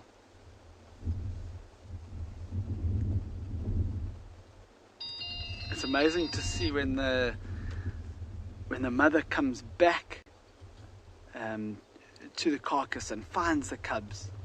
There, she's going to take them back now. There we go. I think one of them has smelt it or something. Oh, I think they're going to be so excited that there's some food now.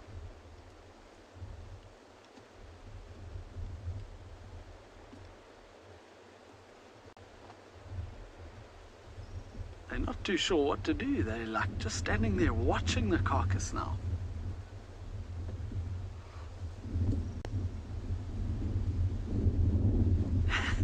It's like they're waiting for mom to say, okay, now you can go eat.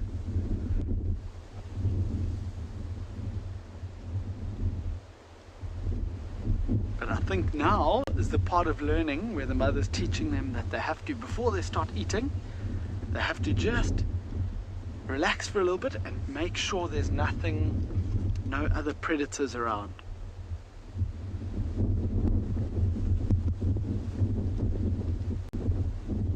You can see the mother's actually drooling.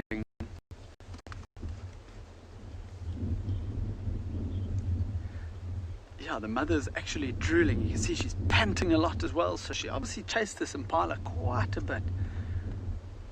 So she's going to rest. Victoria, yes, this impala will be plenty for these 3 cheetah. They'll definitely be here for the rest of the day. I'd say even by later this evening, there's probably still going to be quite a bit of meat left on the impala. In which case, they might even be here tomorrow morning. I'm not too sure. We might have to come and check up on them a bit later this afternoon.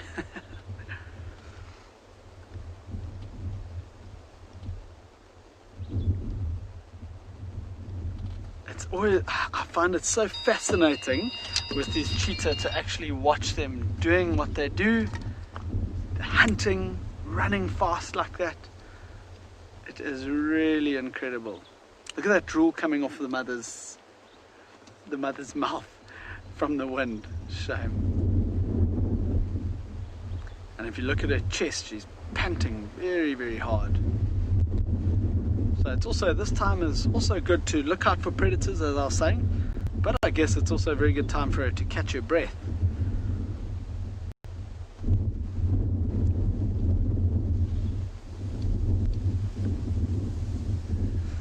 I can imagine with those little young ones, they haven't formed their teeth well yet, so they haven't got big strong teeth like the mother. So for them it's going to be very hard to actually break open the skin of the impala. So they might actually wait for the mother to do that. Oh, might happen. No, she's going to lie down. So they might actually do that first. Wait for the mother to open the impala up, and then they'll actually go and eat.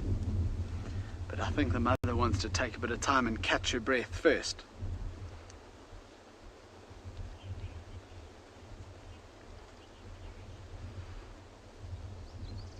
Well, what an exciting morning this has been.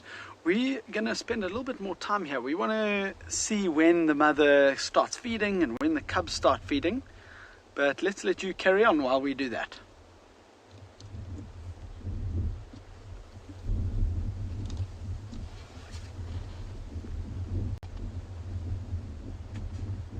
Cheetah's hunting this morning. That is insane. So holding fingers, crossing thumbs, the other way around, holding thumbs, crossing fingers, that they make their way down and have a feast this morning. With our lion search, it's actually really, really cool. It's 8 o'clock in the morning, and because it's still so nice and cool, it does sound like these lions might be on the move. And one of the vehicles that's slightly further ahead of us, so slightly further west, has actually just heard some lions calling. He thinks that it could have just been one male, so it might be one of the dominant males in the area trying to catch up with the pride, or maybe it's him moving away from the pride, or whatever the case may be. But we're going to try and do a nice big loop. Let me actually show you quickly. I think it will be nice and easy for you to see. So here we go. If this is the map of Ngala, we started off the morning basically driving down like this, and now we are heading along here. And then he heard the lions calling, he thinks somewhere along this road over here. And so what we're going to do is just go up the road, see if there's any tracks of them. If not, we'll head towards a really nice big waterhole in the west over there. And that's hopefully where they might have ended up sometime last night or so. So we'll keep driving. And now it's time to, now that we have an idea of where these lions might be, to change the tactics from just driving slowly and not missing a thing to trying to get into the area and catch them before they start settling down for the day. So I'll pick up my speed and just hopefully see if we can see some last activity if we do manage to find them.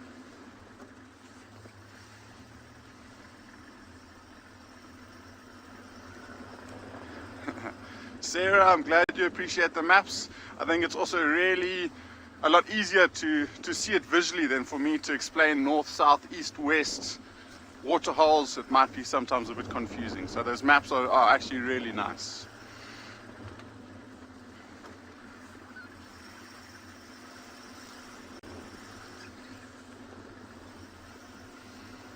So this is an area where these lions have been hanging around for the last week or so, but they tend to not stick around this area for too much. So they often will come in, spend a night or two around this area, and then they tend to head back into the central parts where the river is. And I think it might be because of the density of animals back there is much higher than around here. They tend not to be as successful when they're looking for something to hunt around here. So it might mean that they need to travel less to find food if they head towards the river. So they might just come and quickly do a quick little patrol of their territory, make sure there's no lions trying to take over their spot, and then they turn around and head straight back. But what Nikki was explaining, so Nikki was explaining that young lioness was there, so you never know, maybe we get to see the cubs. But whilst we search and get into that area nice and quickly, let's go and see if those cheetahs have started eating yet.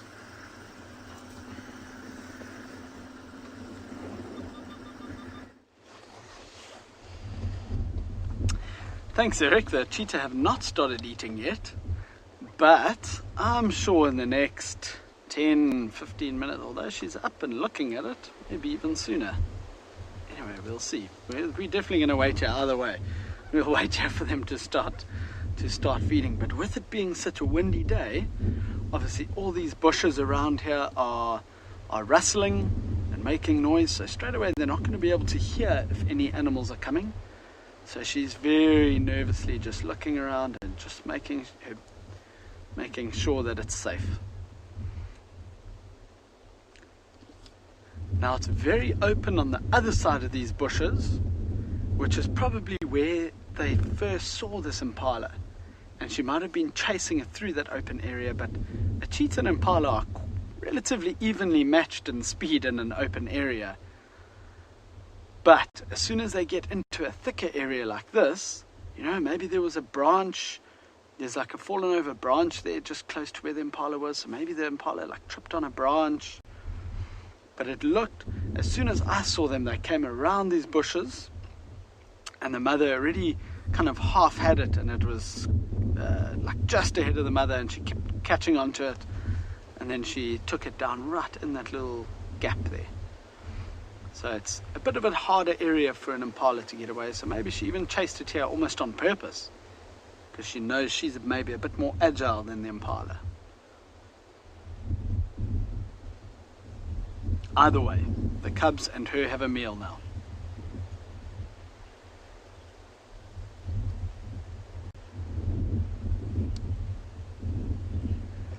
James, that's actually a very good question, because that sound that she was making and that the cubs were making in return almost sounds like a bird. That's what I think. It sounds very bird-like. And it could be a way to that, you know, like if a lion heard that, maybe it thinks, oh no, it was just a bird, or a hyena or a leopard or something. I don't know, to tell you the truth. I've never seen like a lion or a leopard or anything react to the sound of a cheetah. It'll be very interesting to see though, but I think they would probably think it was just a bird, which is why it's not a loud call. They don't want to attract too much attention to themselves. They'd rather have a bit of a softer call where they can just call each other without attracting too much attention. Look at that, even the cub is helping out on the lookout duty now.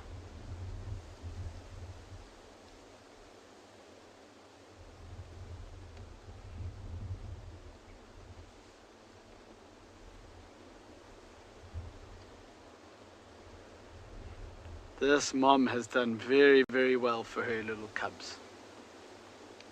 And this is going to help them to obviously grow up stronger by having a good constant supply of protein. It's going to help them to grow up stronger. They're learning obviously amazing lessons from their mother. That cub looks uncomfortable. It's come on mom, let's eat now.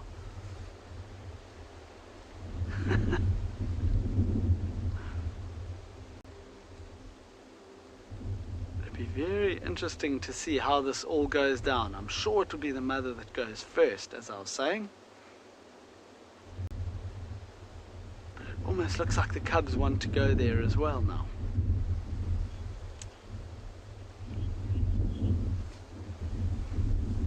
Megan, that is exactly what I was saying. She's a great cheetah mom. Yeah, she's done well. She's raising these cubs well as well.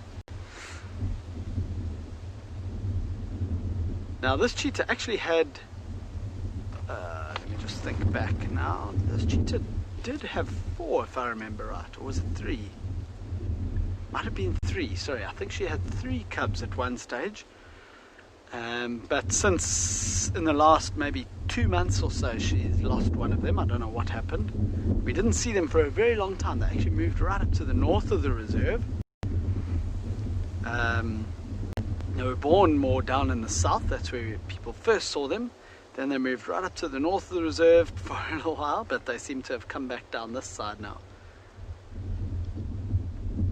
But somewhere along the line she did lose one of those cubs. Which happens with cheetah especially. They have a very high mortality rate in the youngsters. Which is also why they have so many cubs. You'll see with leopards and, lions, and leopard actually. Leopard, you know, they only have 2, maximum like 3 cubs. With lions, they're going to have also 2 or 3 normally, sometimes a little bit more, but normally that amount. And with cheetah, sometimes, apparently up in the north of the reserve, I haven't seen them yet, but there's actually a mother with 6 cubs at the moment. Small little cubs still, which I haven't seen, but I would love to at some stage.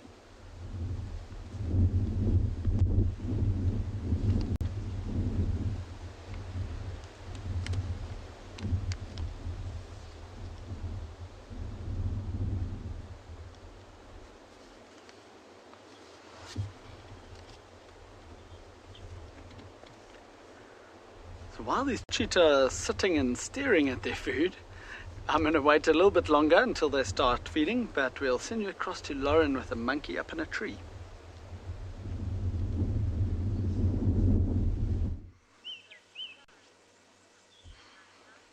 A Vervet monkey. Almost exclusively the only monkeys that you will find in the Lowveld, the Vervets. Looking very innocent, actually. Oh, yummy. And I can assure you they're not. We had to leave the hyena den, I'm afraid. It's became very popular. Ribbon is famous. But once it's available again, we will go back. So we're just taking a bumble. And we found a Vervet. There's actually a few of them. They're not all easy to see. This is the best view.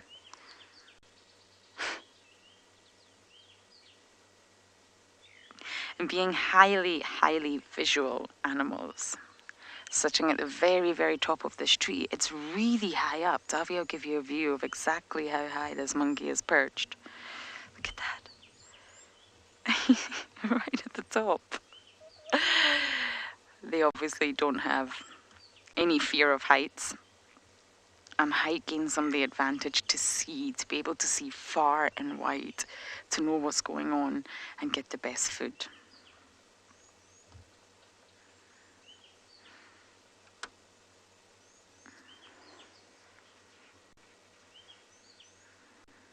Now this is definitely a male, just in case any of you were curious, and normally per troop there's only one dominant male. So although they run around and cause a lot of trouble, troops of Vervet monkeys are actually very structured. They have a strict hierarchy. And the males are always at the top. So the complete opposite to hyenas. But one thing similar to hyenas, I guess, is that the offspring, they get their rank, whether they're dominant or not, they get it from their mother. Females have a strict hierarchy. There's some females that are far more dominant than others. And when you're born, you get your rank from your mother. So that aspect is very similar to hyenas.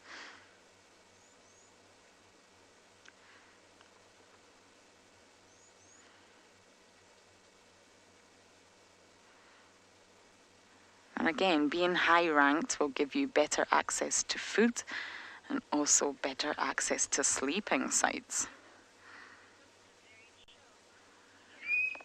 Heather, I agree.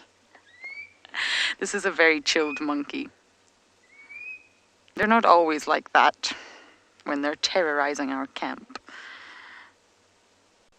I mean, you never eat breakfast or dinner. Well, dinner you do, but you never eat breakfast or lunch alone in our camp. There's always many eyes on the roof watching you.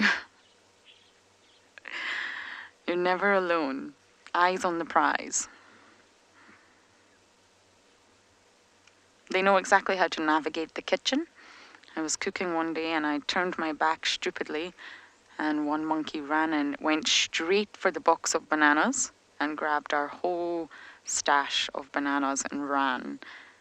Yes, they're very brave. Not scared of me in any way, shape or form, but they do show fear towards males. So for example, Steve, Davi, James, BK, they react very differently to them than they do to the likes of myself or Trishala. They're really not scared of myself or Trishala.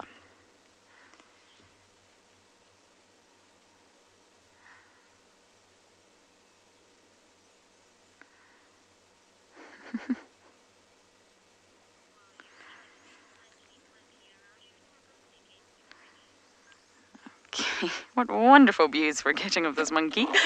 Now while this individual is monkeying around, we're going to keep bumbling and see what else we can find.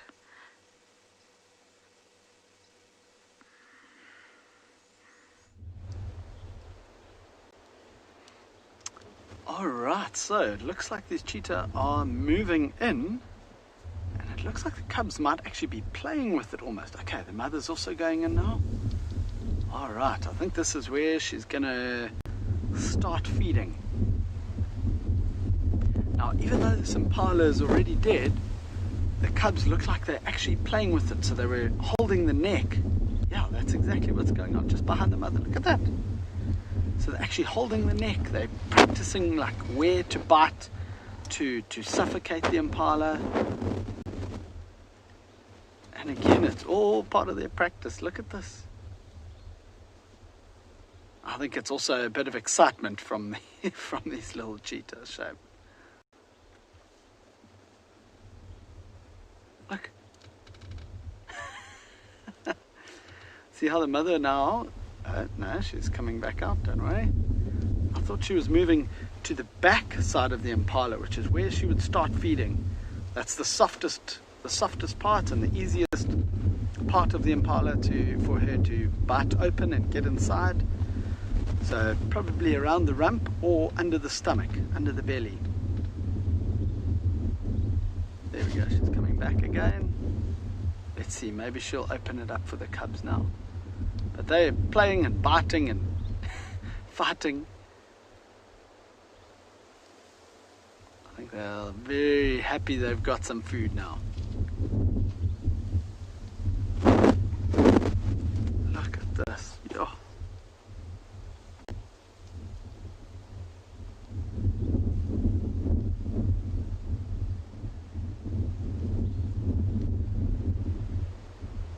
Looks like he's biting the impala's ear. I think that's what's going on. Look at them. Having the best time.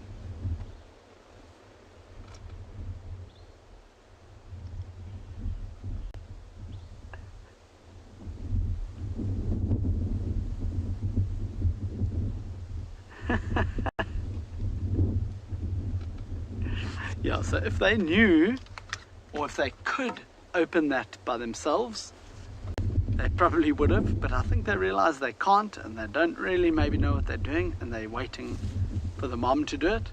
But in the meantime, they're just going to play. I can't believe this. This is incredible to watch. It really is. And to watch them learning all these little life skills that are going to help them survive. Okay, there we go. Look at the mom. She's dragging it a bit.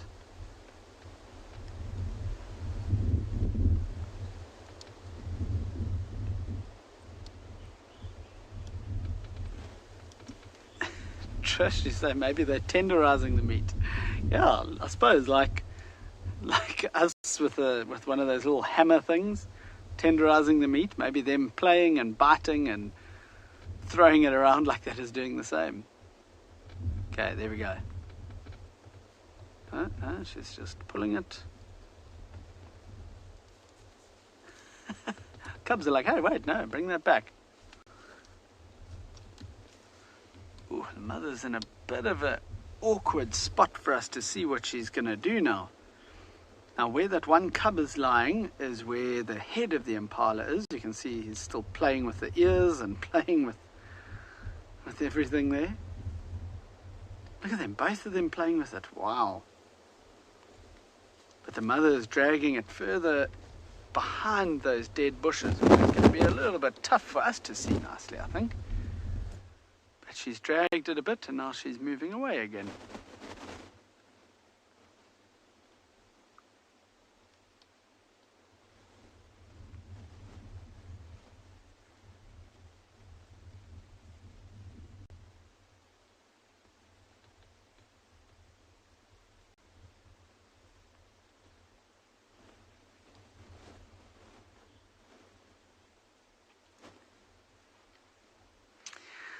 I think a lot of you are saying that it's safer in the deeper bush, and I think you're right, especially again on a windy day like this.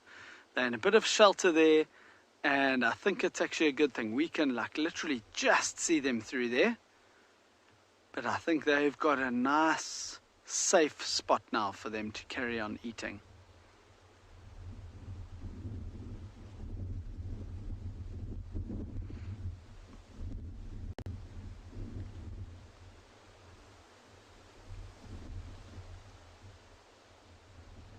You can see how the wind is rustling all these bushes around here.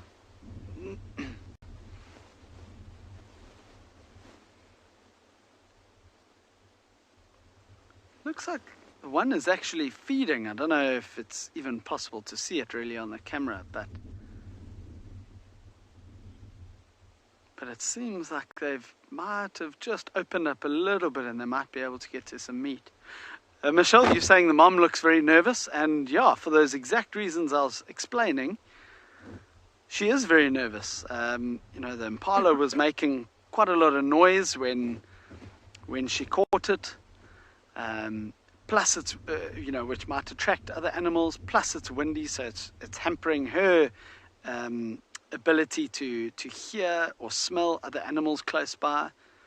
So she is definitely nervous, and she's got three cheetahs to look after, not just herself, which is definitely not easy, especially when the younger ones, because they're shorter and in this long grass and these sticks and the bushes around here, it's definitely harder for them to run, and they definitely can't run as fast as she can.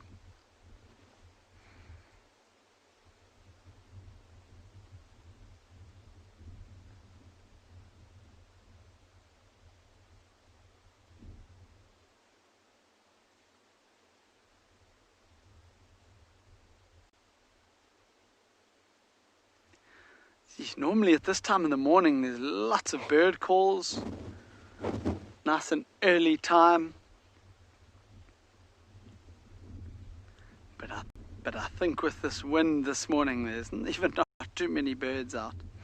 I think what we're going to do, we're going to leave these cheetah.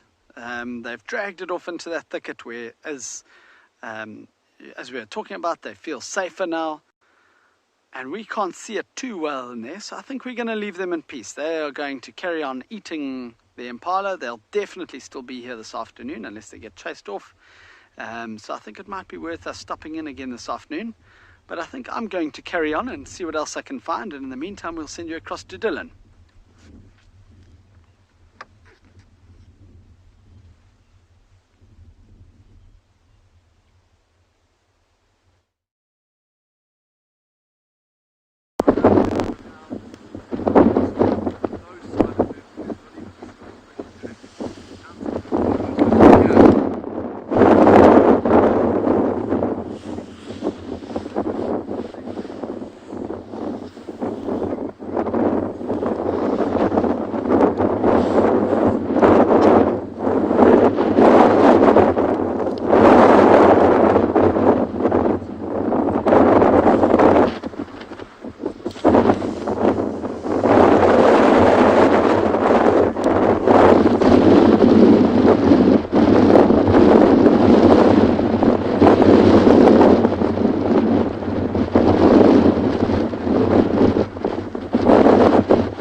about the audio with Dylan. I'm sure it will be sorted out very soon.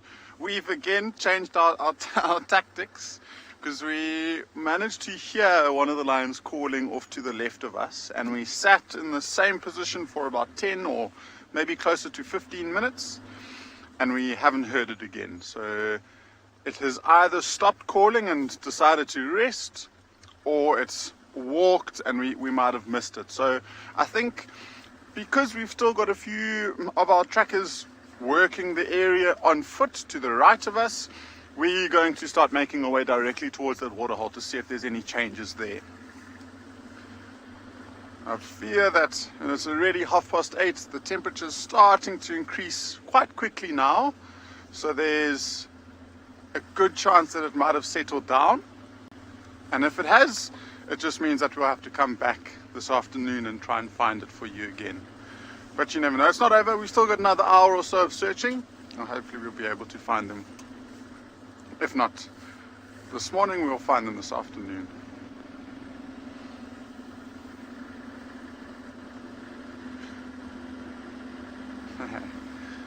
M says, I don't have an hour, I've got 57 minutes, so just reminding me. Oh, but it's quite interesting, because it is definitely a male that was calling, and he was by himself, and so he might have been on the scent of the pride of lions, and he might have thought that he was getting really close, and that was the reason why he was calling, is because he thought that he might be able to get a response from one of the other pride members, and he'll be able to find them like that. So I've got a good feeling that they are somewhere close to this area. We just need to try and figure out exactly where.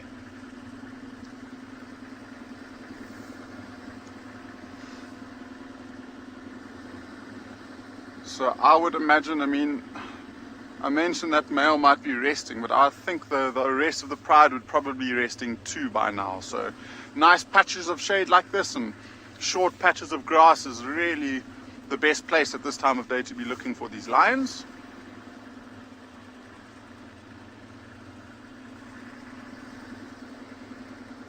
And then of course every now and again just making sure that we don't see their tracks on the road.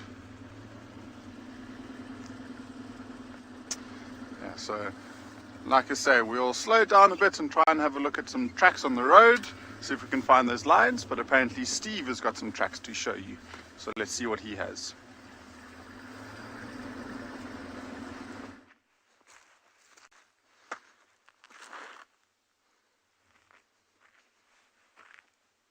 So, hello everybody. We have found wonderful marks on the floor. You see this line here on the ground. Oh, there goes my radio. That's what we call a drag mark. Now, further back there we found tracks of a female leopard, tracks of 2 wild dogs, and now this wonderful drag mark in the ground. Hyena tracks, hyena tracks. It's come all the way from the back over there, and it's going straight to the den. For about 100 meters up here, there was actually a female leopard following. Over here, though, is the track of a hyena on top of it. Can you see that, Niels?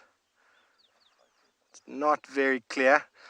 3 or 4 hyenas following that drag mark, the leopard following that drag mark, but it looks as if wild dogs might have done something. The leopard didn't seem to be too involved in the actual activity, but the wild dogs probably made a kill and they got stolen.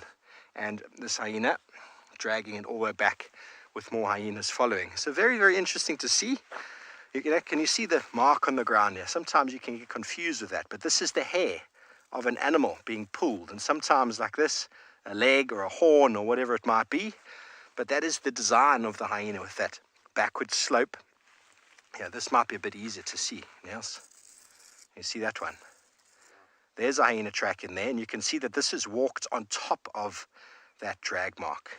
So further back there, the leopard was walking on top. Now when a leopard, if you look closely over here, you can actually see fur. I don't know if you can see that, little lines in the sand. It's very fresh, not from very long ago, but it's probably an animal such as Ribbon, being a matriarch, who would have dragged this back to the den for people to have a little munch on. How long ago exactly? Sometime this morning. But how cool is that? So Shidulu was following this. Her tracks were following, and they got 100 meters or so, and then they've stopped. So I'm not sure where she's gotten to now. she probably realized, oh, that's way too far for me to be moving.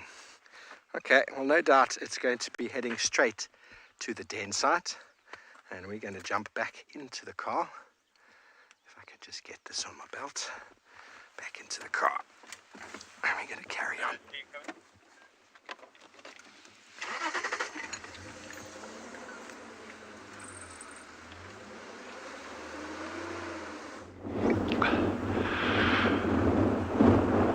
We have proof of life. There are meerkats in these holes. They are like little ice lolly meerkats this morning. Sure. One actually popped up about 2 minutes ago, literally stuck its head out and went straight back down again. And that's where this one is sitting out. It was the hole closest to Gendro there, and now this little one's come out. I'd be interested to see how long it's going to actually take the rest of them to come out, but it is really, really cold. And apologies, we had a little bit of a break in our comms there earlier. But what I was starting to say there is I'm actually really, really worried about the potential survival of these pups that are downstairs here. The reason I say that is with these small body size, these little meerkats are burning through energy at a phenomenal rate. You know, they've got a large surface area relative to body mass, so they lose heat or lose energy very, very quickly, and they've got to keep on, you know, topping up, and through feeding and foraging. And with, you know, if you've got a very, very short stint in terms of a cold front, it's like you're in for 1 or 2 days, that's kind of okay. This one that we're in for can push right through to Wednesday, maybe even Thursday next week, which is really going to impact on their foraging time, their foraging ability, because they'll be going through a huge amount of energy even while they're out foraging, but they have to, because they don't have a choice. So I'm just a little bit worried about that, but anyway, there's nothing we can do about it, unfortunately. But I think we should all be holding thumbs that this group actually makes it through and these pups actually survive over the next couple of weeks. You know, I don't want to paint a rosy picture and then we find something goes wrong. But let's hold thumbs. I mean, you know, they've evolved over millions of years on these African savannas with these kind of conditions. This is nothing unusual for them, and you know, I'm optimistic. I'm cautiously optimistic, let's say.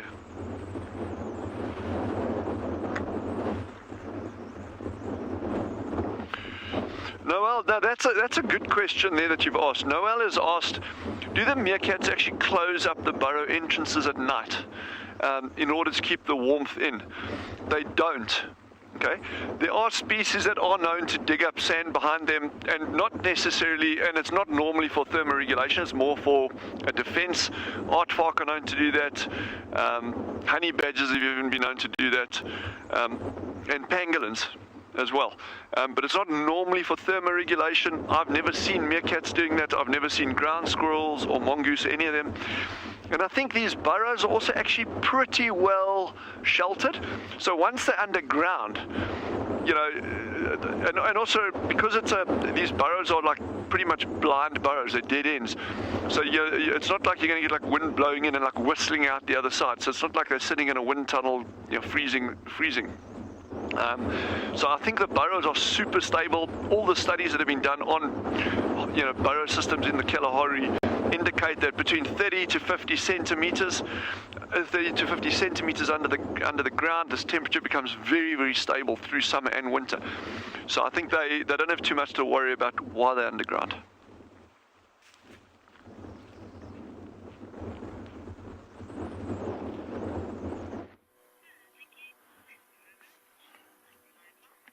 So we've managed to find this, seems like a giraffe morning, and there's a giraffe with a migration of monkeys just behind. The giraffe is coming down to drink at Ndlovu Dam, just close to our eco-training camp. It's becoming very, very comfortable. It looks uncomfortable right now, to be fair. Oh, watch this, it's going to flick its head up as it finishes drinking. It's awesome when they do that. Oh, see that? It's trying to get that real... It's trying to get all that water off the tip of its fluffy chin. This is a male, a very large giraffe. You can see by the smooth horns on the top of its head.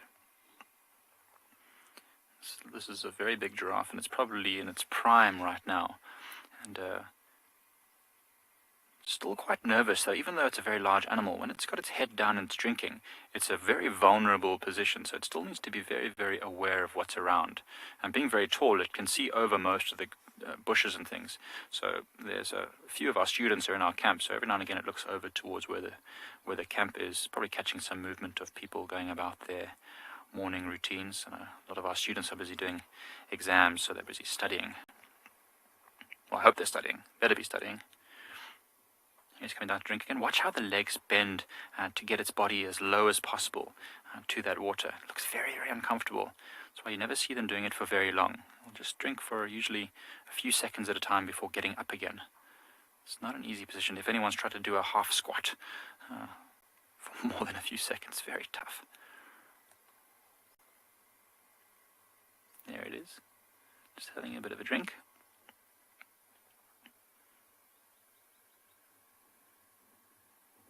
Alright, so of course when we say it's going to do one thing, it does the opposite, and this one's about to have the longest drink a giraffe has ever had in its whole history. Oh, it's just so majestic. And Peaches, it's like you're stretching. I mean, that's very impressive. If you can stretch like that, I am very jealous. I don't know if I can stretch like that. You got to have, well, I don't know, you've either got a very long neck or very long legs. Or both. Why not both? Look at that. That looks super uncomfortable, unbelievable. What would that be? A downwards facing giraffe? Not a downwards facing dog. Sun worshipping. That's so... it looks... I don't know, its legs look like insect legs. It's got so many random bends here and there. But of course their legs are different to our legs. Remember, they have their joints in slightly different places. Remember, what we're seeing, the feet are not it's not the whole foot like our foot would be. That's just literally the toenails. And then the toes would end where that first little bulbous bump is. And then the heel is basically where that thing that looks like a knee is. I suppose that's how you would sort of say it.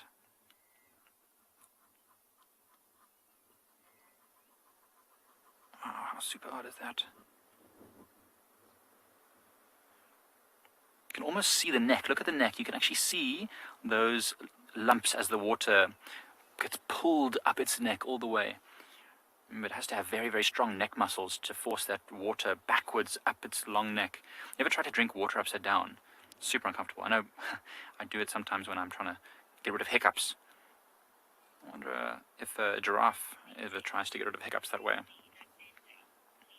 Leaping, that bending is crazy. It's mad when you think about it because, I mean, we're mammals as well, so we have similar sort of body parts like shoulders and elbows and knees and that kind of stuff, but its are just in a different structure to ours. So it's bending in a certain way. You can almost imagine if we had to bend like that, if we put our like bum in the air and then leaned forward on our front legs, it would probably also look kind of crazy. Gerrit's laughing at me. I can hear him in the background. Yes, Gerrit, I know a bunch of weird stuff right now. I hope everyone is at least enjoying it, finding it a bit comical this morning, or this evening, wherever you are. The giraffe certainly does not like the comparisons that I'm making to myself, looking very odd, bending over. So the giraffe is heading on. So we're going to send you over whilst this giraffe looks very offended.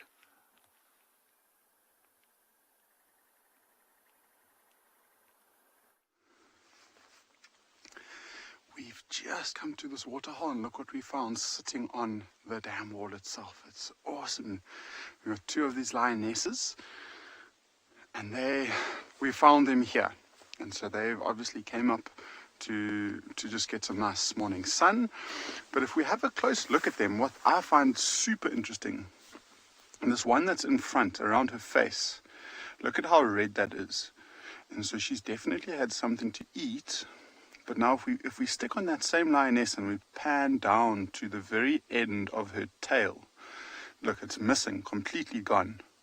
And so this is part of a pride that we weren't actually looking for. We just stumbled across.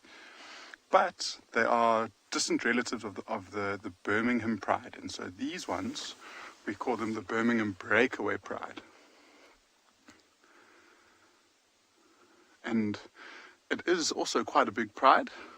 I think it's about 14 or 15 individuals. But what's even more exciting is we got the call from the trackers who said that they've actually seen the Birmingham Pride on the right-hand side of this waterhole, and they are approaching, and it looks like they might be interested in hunting those zebras over here.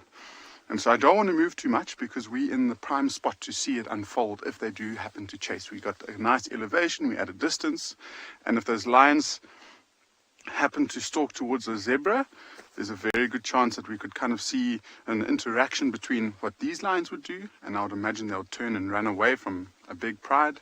But you never know. You always think because they are distant relatives, they almost share a boundary in the western part of their territories. So you never know what could happen. I actually haven't seen, I'll use my binoculars.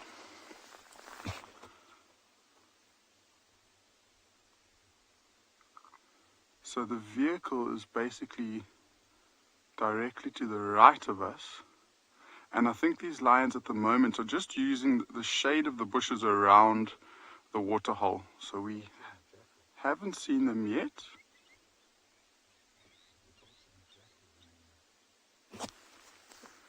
Have you got some jackals? Okay. So there's a jackal and a vulture on the ground there too. And that might have been from when this other pride of lions, the Birmingham breakaway pride, maybe made a kill somewhere there. And if there's one vulture on the ground and one jackal, it might have been something small, maybe a small little impala or something like that.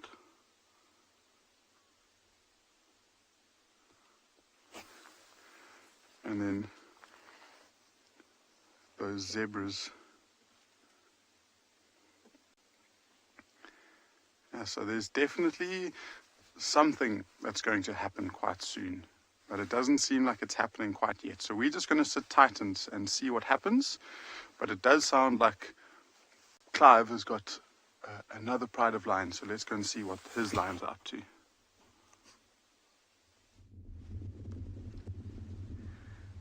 Well, we definitely have found something similar, except we know which lions these are. That sounds very interesting that it's a different pride, or I don't know what the dynamics are that's happening on Ngala, but this is one of the Biala males with one of the lionesses from Mountain Pride. And if I'm not mistaken, also over the past week or so, you guys have been seeing these two lions, and I think these must be the tracks that I saw when we were looking for the cheetah earlier. They came this direction, but someone that was out, and while we were with the cheetah, they found these two lions. So we thought we would come here and just see what's going on. But it looks like they are using this nice open patch to get a bit of sunshine and warm up a little bit on this nice chilly windy day. That is a really impressive male lion though. Like, that mane is huge and dark, and even the female, she's just got a beautiful face. And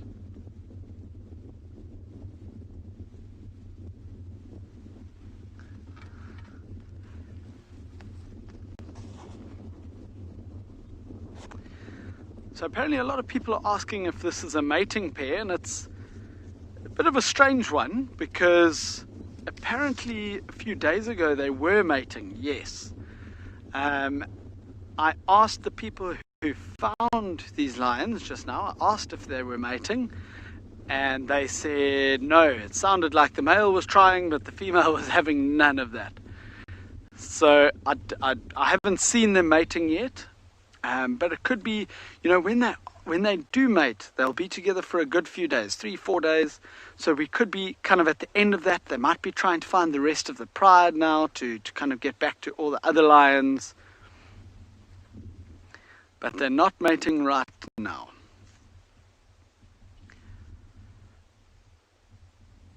I think what I might do, I might just reposition us a bit. I'm going to go around in front of them so that we can see their faces. That is how they were lying just before you we came onto your screen, but then they got up and moved just before that. So I'm just going to reposition us a little bit in front.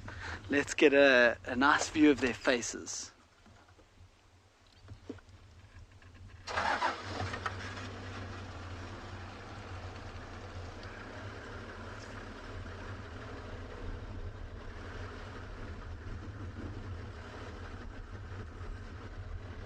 Oh, it's definitely nice and warm here in the sun. I can see exactly why they have chosen to lie where they are. I just want to show you, especially this lioness. She is just so big and beautiful.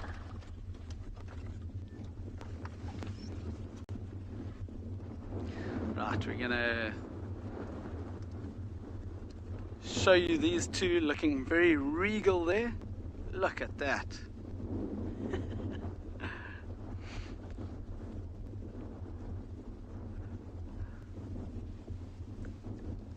Such a nice view. You can see their eyes are closing a bit. They're having a good rest here in the sun. But while we sit with these lions warming up in the sun, we'll go across to Lauren, who's got a hyena doing exactly the same.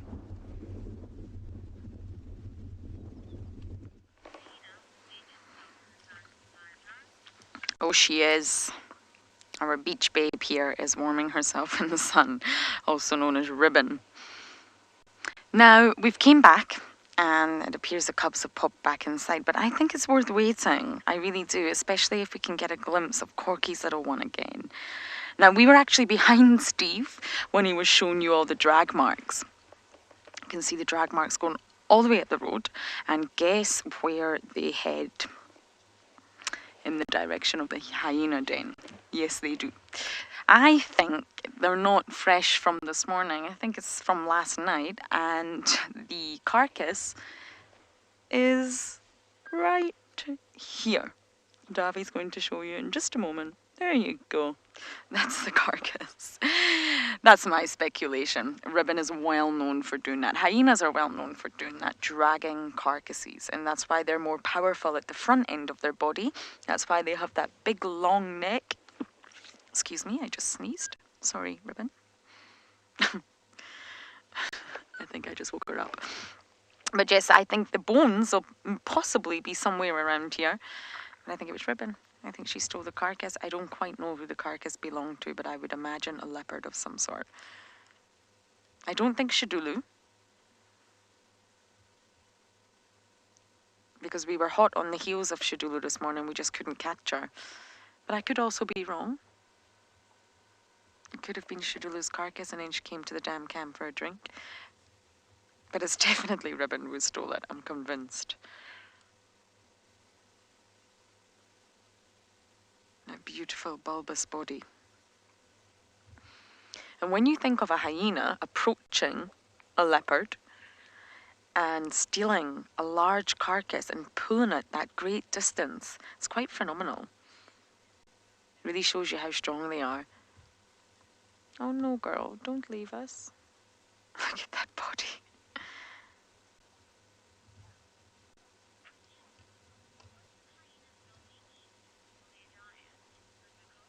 Mythical, that is a great question, because the answer is everything.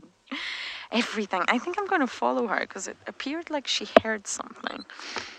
She's waddling. She's doing the I'm too full waddle. We're not allowed to stay at the den anyway, so we are going to follow. But mythical, they eat anything and everything. They are said to be the most efficient carnivore in Africa. Most carnivores only utilize about 40% of their kill. 40%, that's not much. But hyenas will utilize everything. They crunch through bones. The only thing they really don't eat is the rumen contents of a stomach of a herbivore, because they are clearly not herbivorous. And they sometimes leave horns and hooves. But they can also eat the horns and hooves and regurgitate them later. Their stomach acid is so incredibly acidic, really, really low on that pH scale, hydrochloric acid, and it basically just blasts everything that enters into their stomach. That's why hyenas have never been properly impacted by rabies, anthrax, canine distemper, because the pathogens and the bacteria don't even make it into the bloodstream. They're not even absorbed into the body, because immediately the acid just kills all the bacteria and pathogens. It's incredible. They have one of the strongest stomach acids in the animal kingdom, and they can just eat anything. No matter how rotten or putrid or, well, really disgusting and vile a carcass is, hyenas will eat it.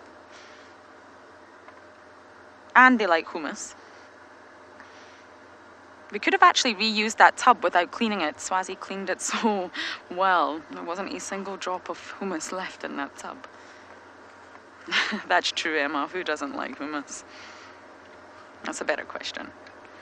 Okay, I just want to follow. She could just be going for a drink. There's a little pan up here. And Ribbon actually did this before. She was obviously thirsty because it's got sort of warmer. Or she's going to investigate something. So I'm going to follow Miss Ribbon here. And it appears that Eric is following his lions.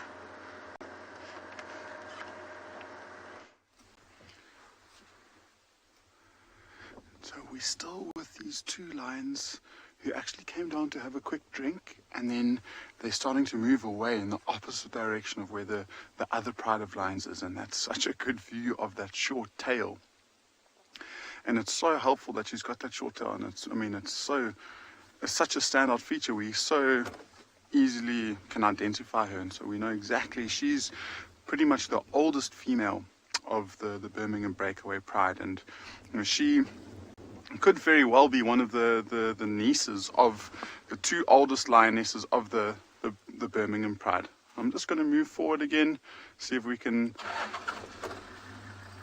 get another view of them. There's a small little waterhole on this other side of the dip, and then after that it gets very, very dense, and so we might only have them for another few minutes. If we lose them within the next few minutes, we'll loop around to that other pride. But can you believe it? Two different prides of lions from basically who share common ancestry are within less than 200 meters from each other. Really quite special. So this is, so we know, I mean, we actually saw her in 2011 when she was about 4 or 5 months old. And since we've been seeing her at that 4 or 5 months old, she didn't have a tail. So we're not entirely sure how her tail was lost. But the very, very interesting thing about her is when she was that age, her mother actually died of TB, which means that she essentially got adopted by some of the older lionesses of the pride. And so these two older lionesses of the Birmingham pride could very well have suckled her. And then I think it was in 2012 or so is when there was too many lions in the pride, and they actually ended up splitting up. And a few of them went one way, and then the rest of them stuck in this area. So let's see, you might just be able to see the edge of the waterhole here. I'd love to know where the rest of these lions' pride is.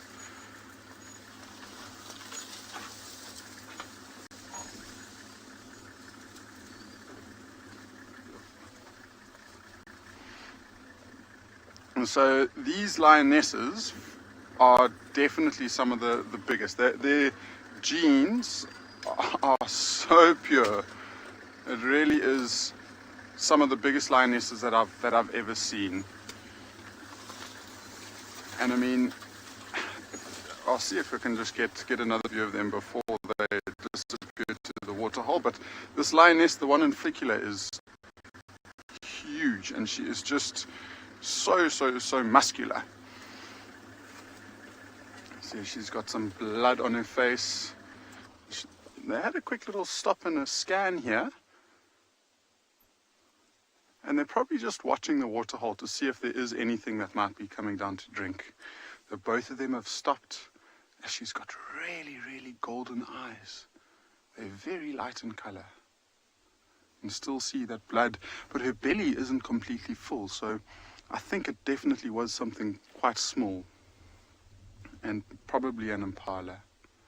And so now we've got the other lioness coming up. I thought they might stand side by side, but she's slightly smaller.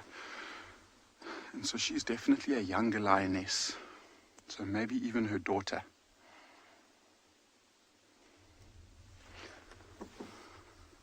But also in such good condition. And see, they are interested. And I mean, this is the area where we've been thinking these lions have been calling the whole morning. And so maybe that's why they're just so alert.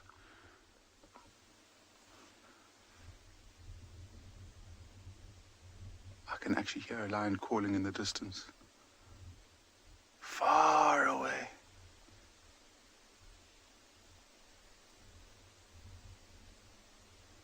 Exactly where those lionesses are looking is where I heard those lions calling, but very, very far away.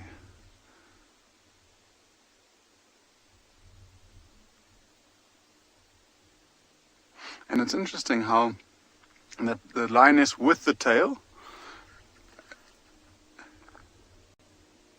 so that you can definitely see that one without the tail is the one in charge, because the one without the tail seems to be in the lead, and the other one won't really move in front of her. But they're just about to disappear into some thick bush, so we might head towards the other pride and see what they're up to. WildEarth relies on support from viewers like you to carry on broadcasting our daily live shows. A small donation goes a long way in helping us on our mission to connect the world with nature. Please visit our support page to see how you can help and become part of the WildEarth family. Well, from lions moving around and disappearing into a thicket to these two lovebirds just still resting in the sun. Every now and then they get up and the female moves just a few steps, 5 or 6 meters. The male following very closely behind, not letting her very far out of his sight at all. And then they lie down again to rest.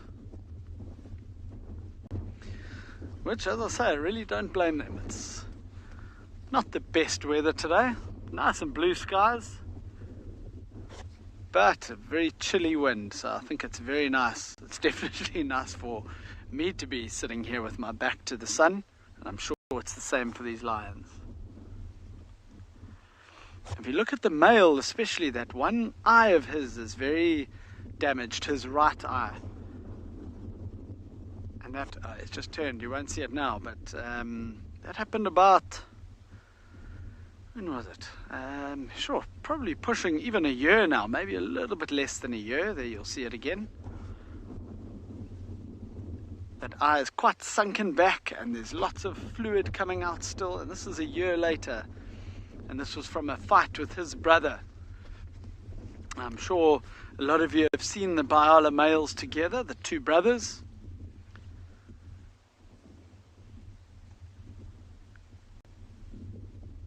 And that was a big fight between the two of them.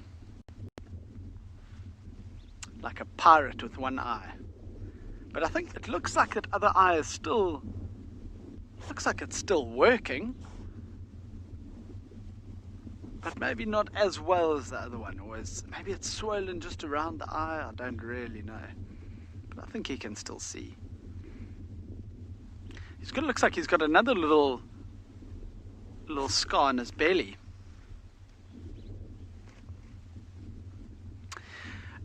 Victoria, they want to just move away from the other lions, probably more just because the male wants to stay away from the other male.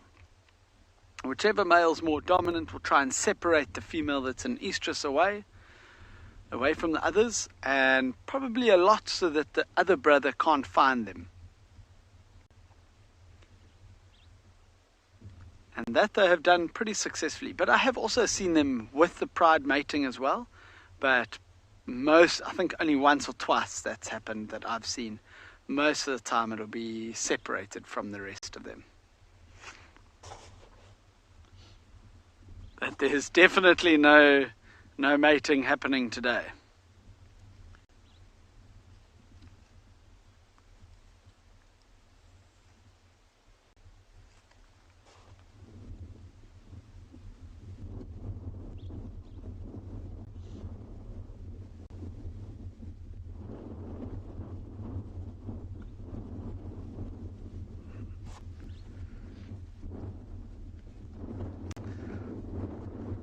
So with these lions resting like this, I don't think they're going to be doing anything anytime soon today. I think they're just going to rest here in the sun, and when it gets too hot, maybe move into the shade. So I think we're going to carry on our drive and send you across to Steve with a very busy hornbill. Thanks, Clive. Well, we reckon there might be an owl or a snake. It's hard to tell, but the birds have now gone quiet. We've had arrowmark babblers, go-away birds, as well as hornbills going crazy in this bush. There's a go-away bird towards the top left, and behind him is a hornbill, I think, yes. Now, they're making lots of noise, and normally when you hear that noise, you can assume there's probably an owl, a mongoose, or a snake. Now, depending on what the birds do, sometimes you will see them flying and following as the mongoose runs along the ground, specifically things like slender mongoose. Or a snake, they'll just bomb it while it's in the tree. Very hard to see the snake. We're talking about maybe a mamba or a boomslang. But if it's an owl, they will bomb it until the owl eventually flies away, and quite often they will actually chase it. Now, those of you who are new to the show will not remember Sebwig. Sebwig was a little young spotted eagle owl chick that we had, and we're right here in the river where we spent enormous amount of time with Sebwig and his family.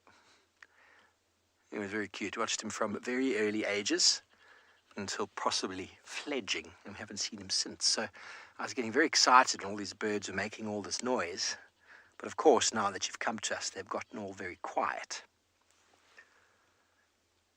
Wonderful little jackalberry tree there. A go-away bird moving through the jackalberry. It seems as if whatever is causing these birds stress has moved off. Now, you might have heard sometimes I make the noise chip, chip, chip, chip, chip, chip, chip. It's essentially a alarm call, and it's a very good way. It's called a pshing, spelt P-P-P-S-H-H-H-I-N-G. It's basically the noise that birds make when they alarm call. And it's quite often a good way to get birds to come out and see what's going on, because birds respond very quickly to alarm calls, because strength in numbers, if one bird is already shouting at a predator, the rest of them will come together and shout at it as well. So a lot of the smaller birds especially, they respond to that. The go-away bird makes a quang, quang, and there's a kurr, kurr, kurr, kurr. Interesting sound, and the hornbill that you just saw there makes their little cooing sound repetitively.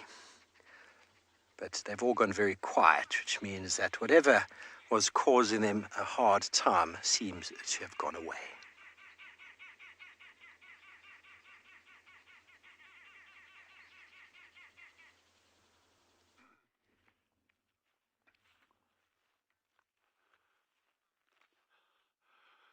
Finally, and I don't want to speak too soon, but the wind is dying down. There's still a breeze, but it's died down a lot over the past 10 minutes.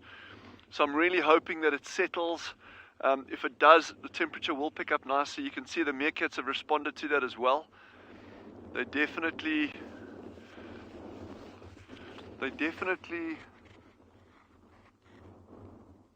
okay, that can't be. Oh geez, for a moment I thought there was a little meerkat there, but it's not. Anyway, these meerkats should be adults by the time they come out these burrows. So let's hold thumbs. Yeah, it's definitely just one of the sub-adults. So there's no that I'm seeing. So there's no sign of the pups yet, but these pups are very, very close to the surface, and it's not going to be long now.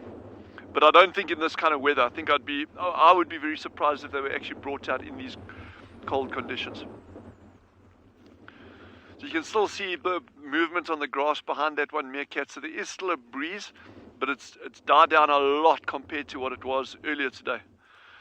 So I think if it warms up, they're going to be heading out and getting some food.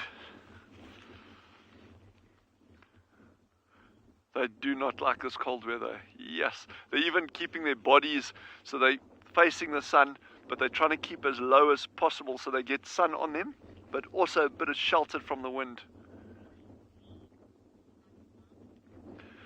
Butterflies commented that the meerkats look really clean.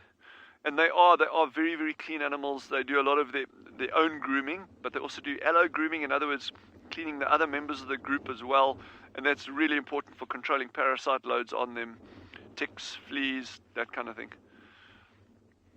And we wash them twice a week.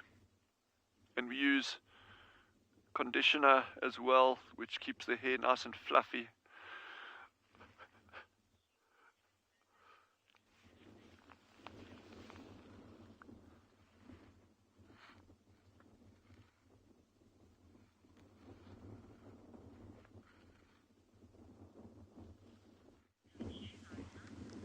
Ribbon took us nowhere. She took us to her other hideout when she needs to get away from the kids. So we've came to Vervet Dam. The wonderful sight of elephants drinking. Not jumping in though. In summer, the elephants would be jumping right in by now. Because it's winter, it's still cold. And they wouldn't. It's far too chilly to put yourself in a body of water like that.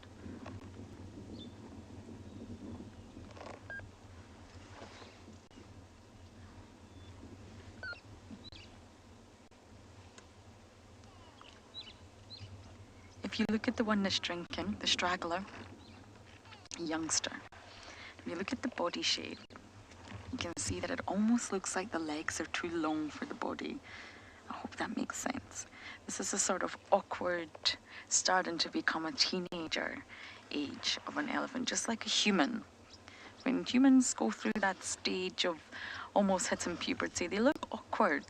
Some children's legs are very dangly or their arms look a bit too long, and it's just the process of growing.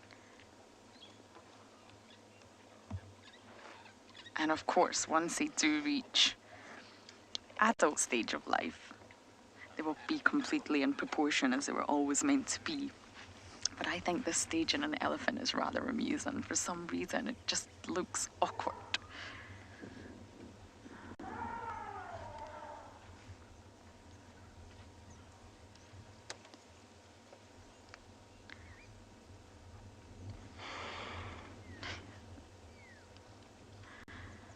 I think we're going to follow them. 1 second, see, there we go, okay.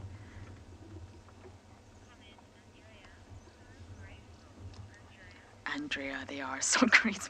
Maybe not that run down the drainage line there, but we are going to try and keep up with them. They're walking along towards Central. But again, the wind here is definitely nowhere near as windy as it was yesterday, but it's still windy, and elephants really don't like it. Old sensitive souls.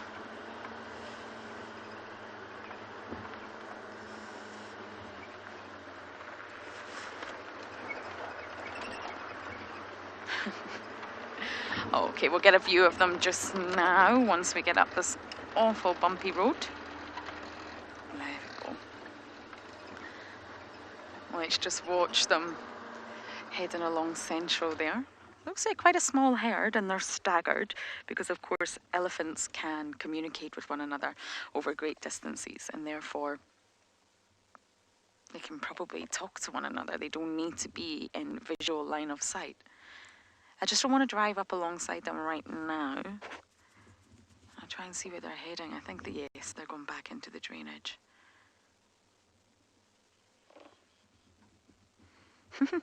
Look at that line of bottoms. Jerry, you're saying it's an elephant conga line. Yes, it is. And we've got some dust bathing too.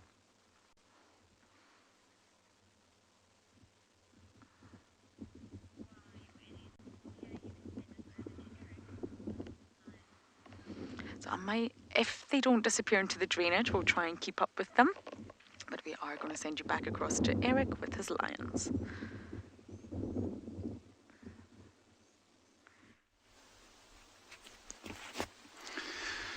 So that big marula tree that's in the middle of the frame over there is where we followed those two lionesses away from this big water hole. And eventually they settled down in quite a big dip where we couldn't get too much signal. So we thought we would come and see where the rest of the other pride of lions was and just look exactly how close they are. And so we've got 4 of the lions of the Birmingham Pride sitting in the shade over here. And so they literally are only about, when we first started the morning, probably only about 200 or 300 meters away from one another, which is quite fascinating. And none of them are the wiser of each other, so they haven't really become aware that there are 2 different prides so close to one another. These lions, though, I think, and they were interested in some zebras, but the zebras might have caught wind of them and they turned and ran off after having something to drink. And so these lions are now deciding to rest up, and hopefully they're going to be here for the remainder of the day, because I feel like this is exactly where we're going to start our afternoon and figure out what these ones might be up to. So it's just the 4 of them at the moment. There looks like a few of the adults, but then the one on the left-hand side is the larger of the 2 white cubs, so the young male. And then the rest of the pride might be slightly further into the bushes. We haven't quite gone to go see if we can find them, but apparently they are somewhere close by here. And so I wouldn't imagine them to be moving too much either.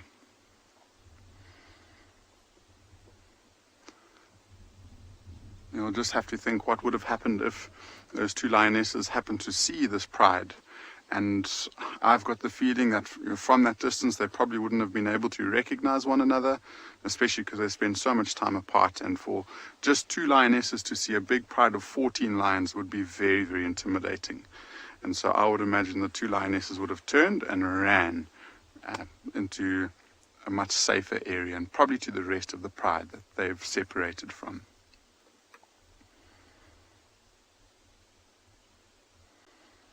It's amazing. So if the rest of that breakaway pride is around this area, that means there's potentially a total of, let's call it 2 square kilometers. There's potentially a total of about 50 lions within 2 square kilometers around this big waterhole.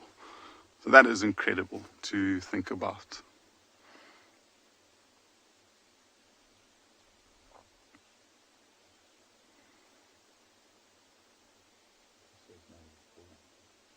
Yeah.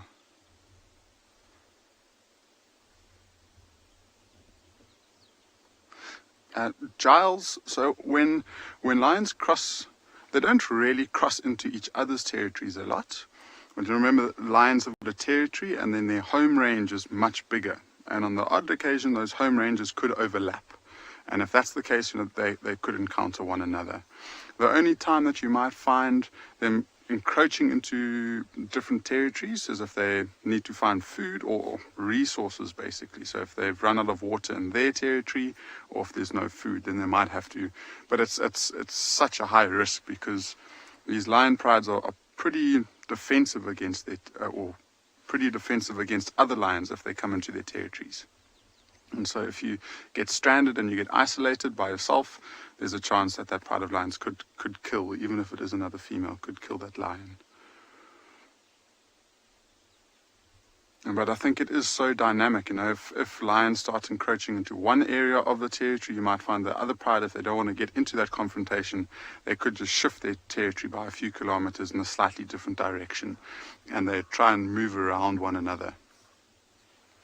So it is rather quite interesting, and it's so nice to be able to just sit and think about what could happen, because we never really know the answer until it happens in front of our eyes. And I thought this morning there was a chance of there being some sort of interaction with one another, but it doesn't seem like anything really festered. But I mean, there's that lion calling, that male lion calling. He could call again a little bit later on, which could evoke a response from this pride, maybe even the other pride, and then things could get really, really interesting.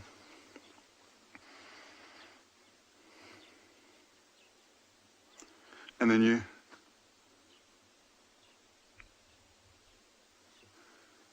so it seems like their day is ending, and they're going to be sleeping for the remainder of the day.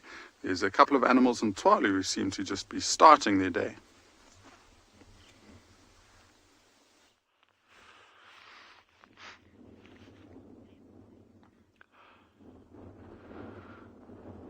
So the wind has really been settling nicely now. So I think it's actually going to be a better day for them for foraging, especially if it carries on like it is now.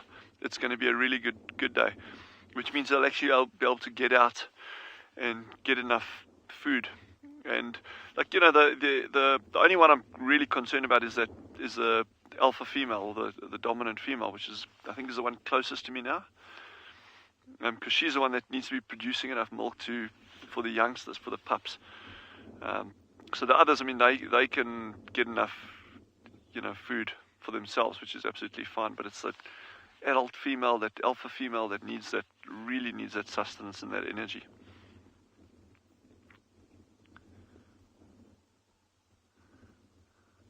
And you can just imagine, we've spoken about their senses, how good their eyesight is. Their hearing's kind of okay, but also their sense of smell is incredible. And especially in conditions like this, just how important that sense becomes for locating food items underneath the sand, where there's absolutely no visual cues whatsoever. Interestingly, and the meerkats were all down at the time, and the wind was still blowing very strongly, but we had two pale chanting goshawks that came racing over here, like directly over the burrows, going with the wind, and they're actually starting to go into the breeding season now, so they'll be starting to do their territorial displays, start calling. There'll be a lot of activity around, so the fact that there's a pair of them around in this area means that there's a good chance they'll be nesting somewhere fairly close by, probably within a kilometer or two of where we are now. Which means that these meerkats are going to have to be on super alert, because the moment those birds start breeding, there's going to be a lot of hunting activity in the area. So that's something to keep an eye on over the coming days. And speaking of things breeding, I am still on a mission for finding Sheldon's partner, the shelduck, and I am determined to find that for you. So I'm going to try and narrow down that area where they are nesting, and keep our fingers crossed, our toes crossed, our legs crossed, everything that can be crossed, we'll keep it crossed, and maybe we can find something on that. A little bit more activity here. They're starting to warm up, so things are looking up for these meerkats now.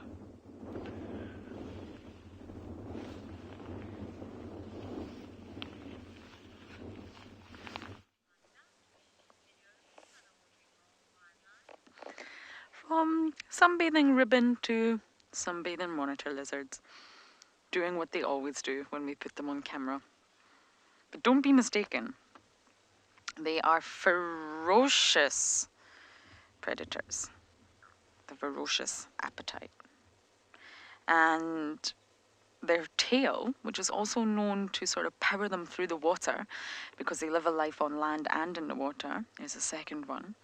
The tail is solid and very muscular, and they can actually use their tail and thrash it so hard to attack predators. And it will really, really hurt a tail that hard, being whipped around with that sort of muscular power that they have. They also have an almost bulldog-like bite.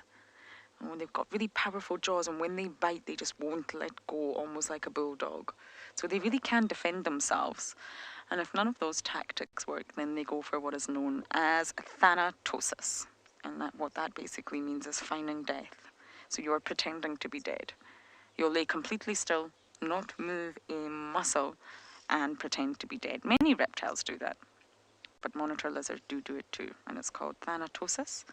And I guess it's the backup plan when all else fails. You've tried to use your tail, didn't work. You've tried to bite, it didn't work, so you're going to pretend to be dead. But right now they're just sunbathing, getting all that solar power from the sun, as reptiles do, before they can go about their day. I've not actually seen a water monitor lizard hunting. I would really love to. They can be very aggressive, not even with potential predators or threats, but also with one another.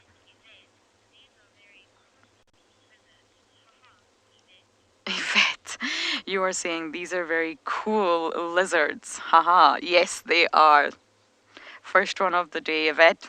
Thank you. But they're soon going to be very hot lizards. We do have a male Ngala approaching the scene. He's about to walk up the embankment of the dam. I don't think he sees us. Or he possibly does, and he just wants to show off. Hello. How magnificent he is. These big horns and his big shaggy coat.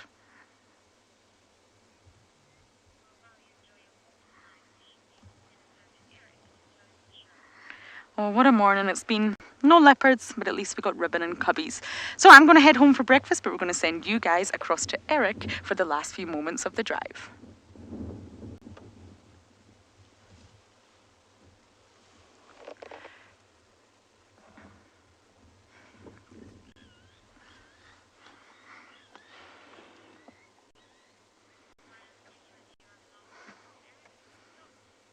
Oh, apparently you're still with me. Jolly good, because we have another monitor lizard on the scene.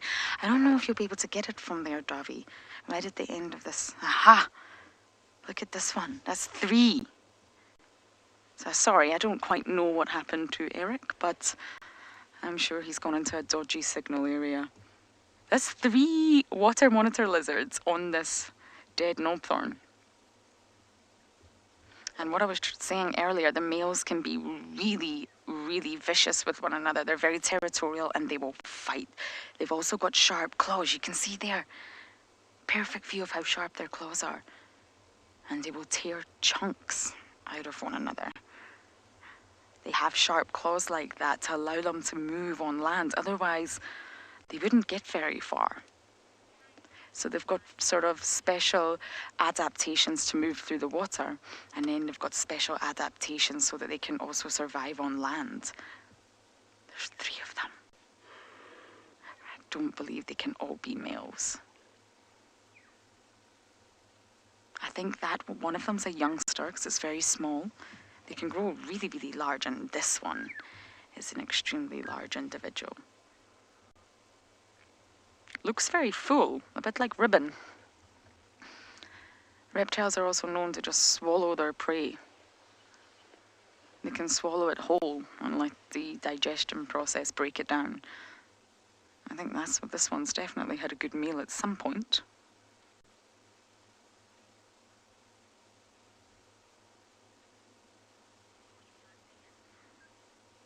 And it's actually Davy's last drive this morning for a while. I'm sure he can give you a little wave, so you can see half his fingers through the glove. Bye. Oh, he said bye. I'll be on this afternoon, but Davy is going on vacation.